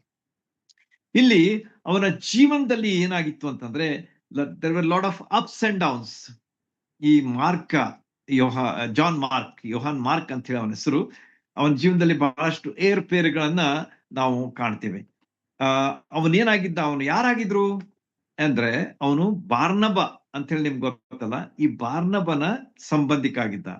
Some people say is a cousin ಅಂತ ಹೇಳಿ, ಅಂದ್ರೆ ಅವರ ಕಾಕನ್ ಮಗ ಅಂತ ಹೇಳ್ತೇವಲ್ಲ ನಾವು, ಆ ರೀತಿಯಾಗಿ ಕಸಿನ್, ಅಂಕಲ್ ಸನ್ ಅಂತ ಹೇಳಿ ಹೇಳ್ತಾರೆ. ಕೆಲವರು ಹೇಳ್ತಾರೆ ಈ ವಾಸ್ ಸಿಸ್ಟರ್ ಸನ್ ಅಂತ ಹೇಳ್ತಾರೆ. Anyway he was a relative of Barnabas ಎಂಬುದನ್ನ ನಾವು ತಿಳ್ಕೊಂಡಿರೋಣ. ಕೆಲವು ಅಂಶಗಳು ನೆನ್ಪಿಟ್ಕೊಳ್ರಿ, these are very important. Last time ನಾನು ಇದ್ರ ಬಗ್ಗೆ ಹೇಳ್ತಾ ಇದ್ದೆ ನಿಮ್ಗ, ಯಾಕೋಬನ ಪತ್ರದ ಬಗ್ಗೆ ಇಂಟ್ರೊಡಕ್ಷನ್ ಕೊಡ್ತಾ ಇರುವಾಗ ಅವಾಗ ಅಣ್ಣ ಹೇಳಿದ್ರು ನನಗೆ, ಈ ಯಾವ ವಿಷಯ ನೀನು ಹೇಳಿದ್ ಒಳ್ಳೇದಾಯ್ತು, ನಮ್ಗೆ ಗೊತ್ತಿರ್ಲಿಲ್ಲ ಅಂತ. ಈ ರೀತಿಯಾಗಿ ಸ್ವಲ್ಪ ಈ ಜಾನ್ ಮಾರ್ಕನ್ ಬಗ್ಗೆ ಸ್ವಲ್ಪ ನೀವು ತಿಳ್ಕೊಳ್ರಿ, ಅದರಿಂದ ನಿಮ್ಗೆ ಬಹಳಷ್ಟು ಉಪಯೋಗ ಆಗ್ತದೆ. ಮೊದಲನೇದಾಗಿ ಇವನು ಯವನಸ್ಥನಾಗಿದ್ದ ಮೊದ್ಲಿಗೆ, ಅಂದ್ರೆ ಅವನ ಚರಿತ್ರೆ ಆರಂಭವಾಗುವಾಗ. ಆಮೇಲೆ ಇವ ಬಾರ್ನಬನ ಸಂಬಂಧಿಕ ಆಗಿದ್ದ. Barnabas was very very nice person. ಬಾರ್ನಬನ ವಿಷಯವಾಗಿ ನಾವು ನೋಡುವಾಗ ಅವನು ಯಾವಾಗಲೂ ಇತರರಿಗೆ ಎನ್ಕರೇಜ್ ಮಾಡುವಂತವನು. ಹಿ ವಾಸ್ ಎನ್ಕರೇಜರ್ ಅಂತ ಹೇಳಿ ಅವನ ಹೆಸರು. He was a man who encouraged others. ಯಾವಾಗಲೂ ಇತರರಿಗೆ ಪ್ರೋತ್ಸಾಹ ಕೊಡುವಂತ, ಪ್ರಿದುಂಬಿಸುವಂತಹ ಒಬ್ಬ ವ್ಯಕ್ತಿಯಾಗಿದ್ದ. ಯಾರಂತಂದ್ರೆ ಬಾರ್ನಬ. ಆ ಬಾರ್ನಬನ ಸಂಬಂಧಿಕ ಯಾರಾಗಿದ್ರು ಅಂತಂದ್ರೆ ಜಾನ್ ಮಾರ್ಕ್. ಇವನೇನಾಗಿದ್ದ ಅಂತಂದ್ರೆ ಆರಂಭದಲ್ಲಿ ದೇವರ ಸೇವೆ ಮಾಡೋದಕ್ಕೆ ಹೋದಾಗ ಸೋತ್ ಹೋದ. ಹಿ ಫೇಲ್ಡ್ ಮಿಸರಬಲಿ ಅಂತ ಹೇಳಿ ಅವನ ಬಗ್ಗೆ ನಾವು ಕಾಣ್ತೇವೆ. ಯೇಸು ಸ್ವಾಮಿಯ ಸೇವೆ ಹೇಗಿತ್ತು, ಈ ಮಾರ್ಕನ ಸ್ವಾರ್ಥಿಯನ್ನು ಬರೆದಂತಹ ಮಾರ್ಕನ ಸೇವೆ ಆರಂಭದಲ್ಲಿ ಹೇಗಿತ್ತು, ಆಮೇಲೆ ದೇವರು ಅದನ್ನ ಯಾವ ರೀತಿ ಸರಿಪಡಿಸಿದ ಎಂಬುದನ್ನ ನಾವು ತಿಳ್ಕೊಳ್ಳೋದು ಬಹಳ ಅವಶ್ಯ. ಇವನ ವಿಷಯವಾಗಿ ನೋಡುವಾಗ ಅಪೊಸ್ತಲರ ಕೃತ್ಯದಲ್ಲಿ ಆತನ 12ನೇ ಅಧ್ಯಾಯ 12ನೇ ವಚನದಲ್ಲಿ ಅವನು ಮರಿಯಳ ಮಗ, ಅಂದ್ರೆ ನಾಟ್ ಮೇರಿ ಯೇಸು ಸ್ವಾಮಿಯ ಸಂಬಂಧ ಅಲ್ಲ, ಆದ್ರೆ ಅಲ್ಲಿ ಒಬ್ಬಕ್ಕೆ ಮರಿಯಳಿದ್ಲು, ಮಗ ಇವನು ಆಗಿದ್ದ ಅಂತ ಹೇಳಿ ಜಾನ್ ಮಾರ್ಕನ ಬಗ್ಗೆ ತಿಳಿದು ಬರ್ತದೆ. ಅಷ್ಟೇ ಅಲ್ಲದೆ ಈ ಮರಿಯಳ ಮನೆಯಲ್ಲಿ, ಅಂದ್ರೆ ಜಾನ್ ಮಾರ್ಕನ ಮನೆಯಲ್ಲಿ ಪ್ರಾರ್ಥನೆಗೆ ಜನ ಸೇರಿ ಬರ್ತಾ ಇದ್ರು ಅಂತೇಳಿ ಅದು ಸಹ ಅಲ್ಲಿ ನಮಗ ಬರ್ತದೆ. ಓದ್ರಿ ಅದನ್ನೆಲ್ಲ, ಈಗ ನಂಗೆ ಓದಿಲ್ಲ.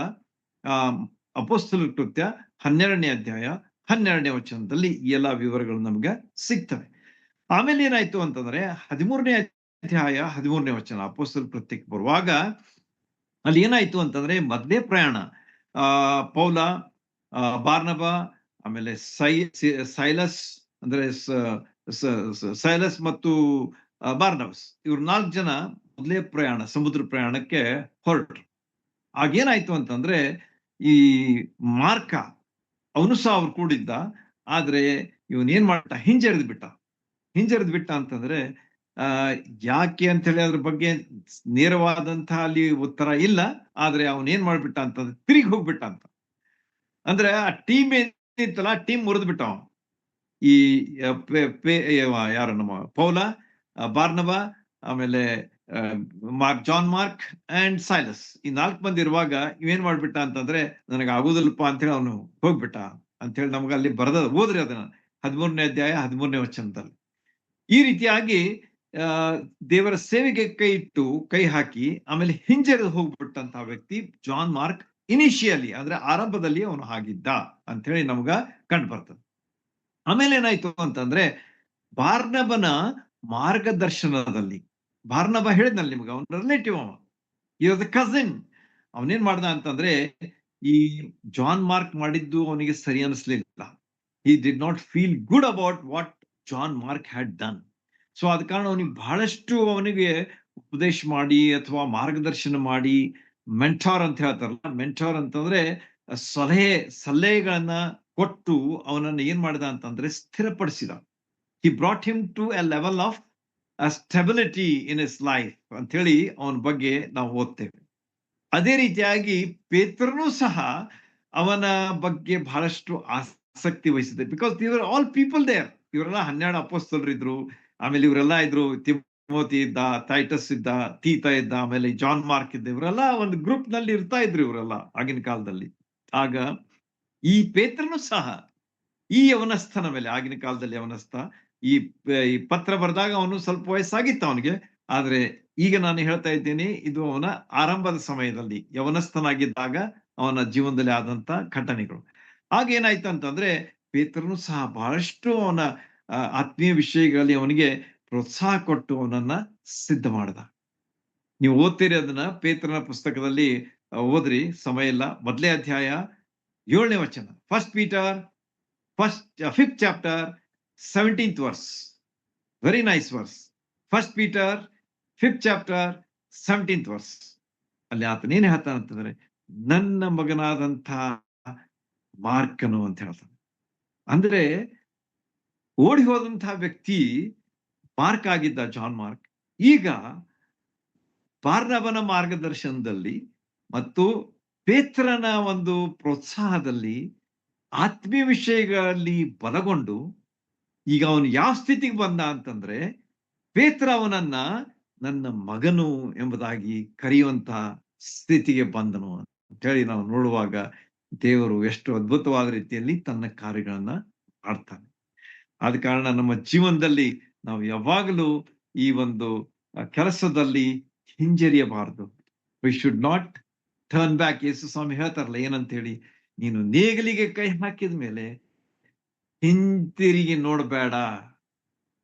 ನೇಗಲಿಗೆ ಕೈ ಹಾಕಿದ್ದವನು ಹಿಂತಿರುಗಿ ನೋಡಬಾರದು ಎಂಬುದಾಗಿ. You go head.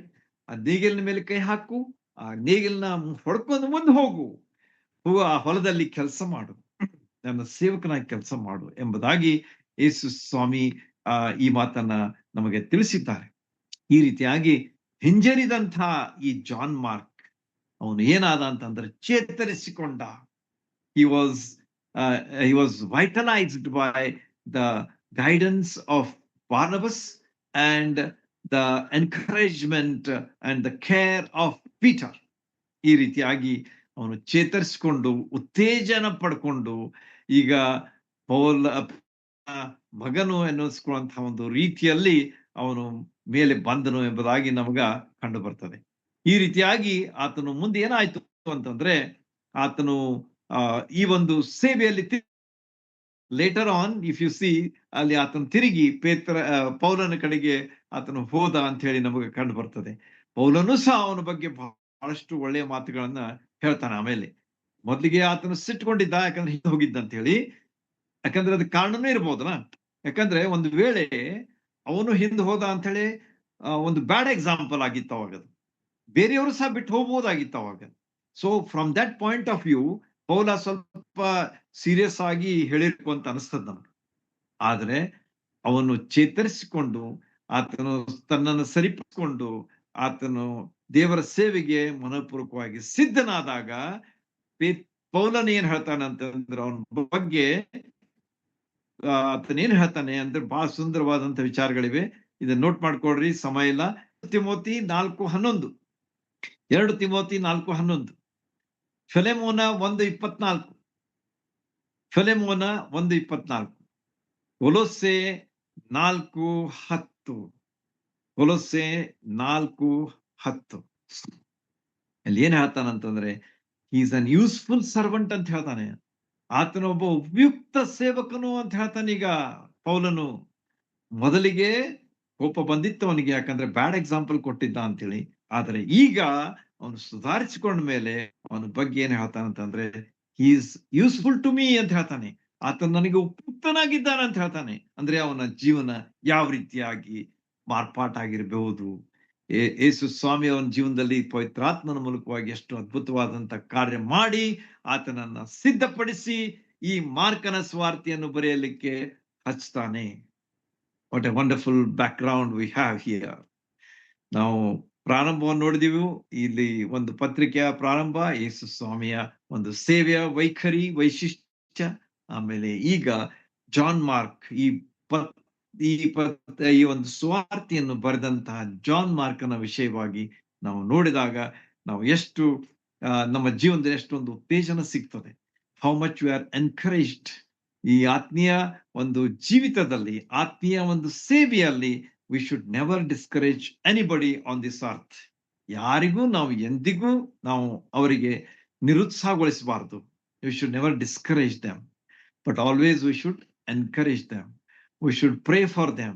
We should share with the word of God to them, and we should really enjoy the work of the Lord. ದೇವರ ಸೇವೆಯನ್ನ ಯೇಸು ಸ್ವಾಮಿ ಯಾವ ರೀತಿಯಾಗಿ ಮಾಡಿದ್ರು ಅದನ್ನ ನಾವು ಮಾಡ್ತಾ ಮುಂದೆ ಹೋಗ್ಬೇಕು. ಸ್ವೀಕೃತ ಮತ್ತು ನಂಬಲರ್ಹ, reliable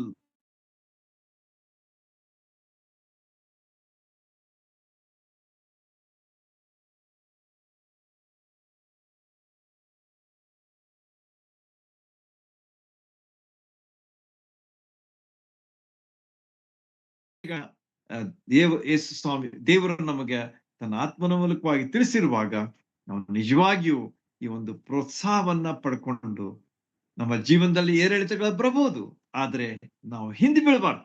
V should never turn back. We should always go ahead.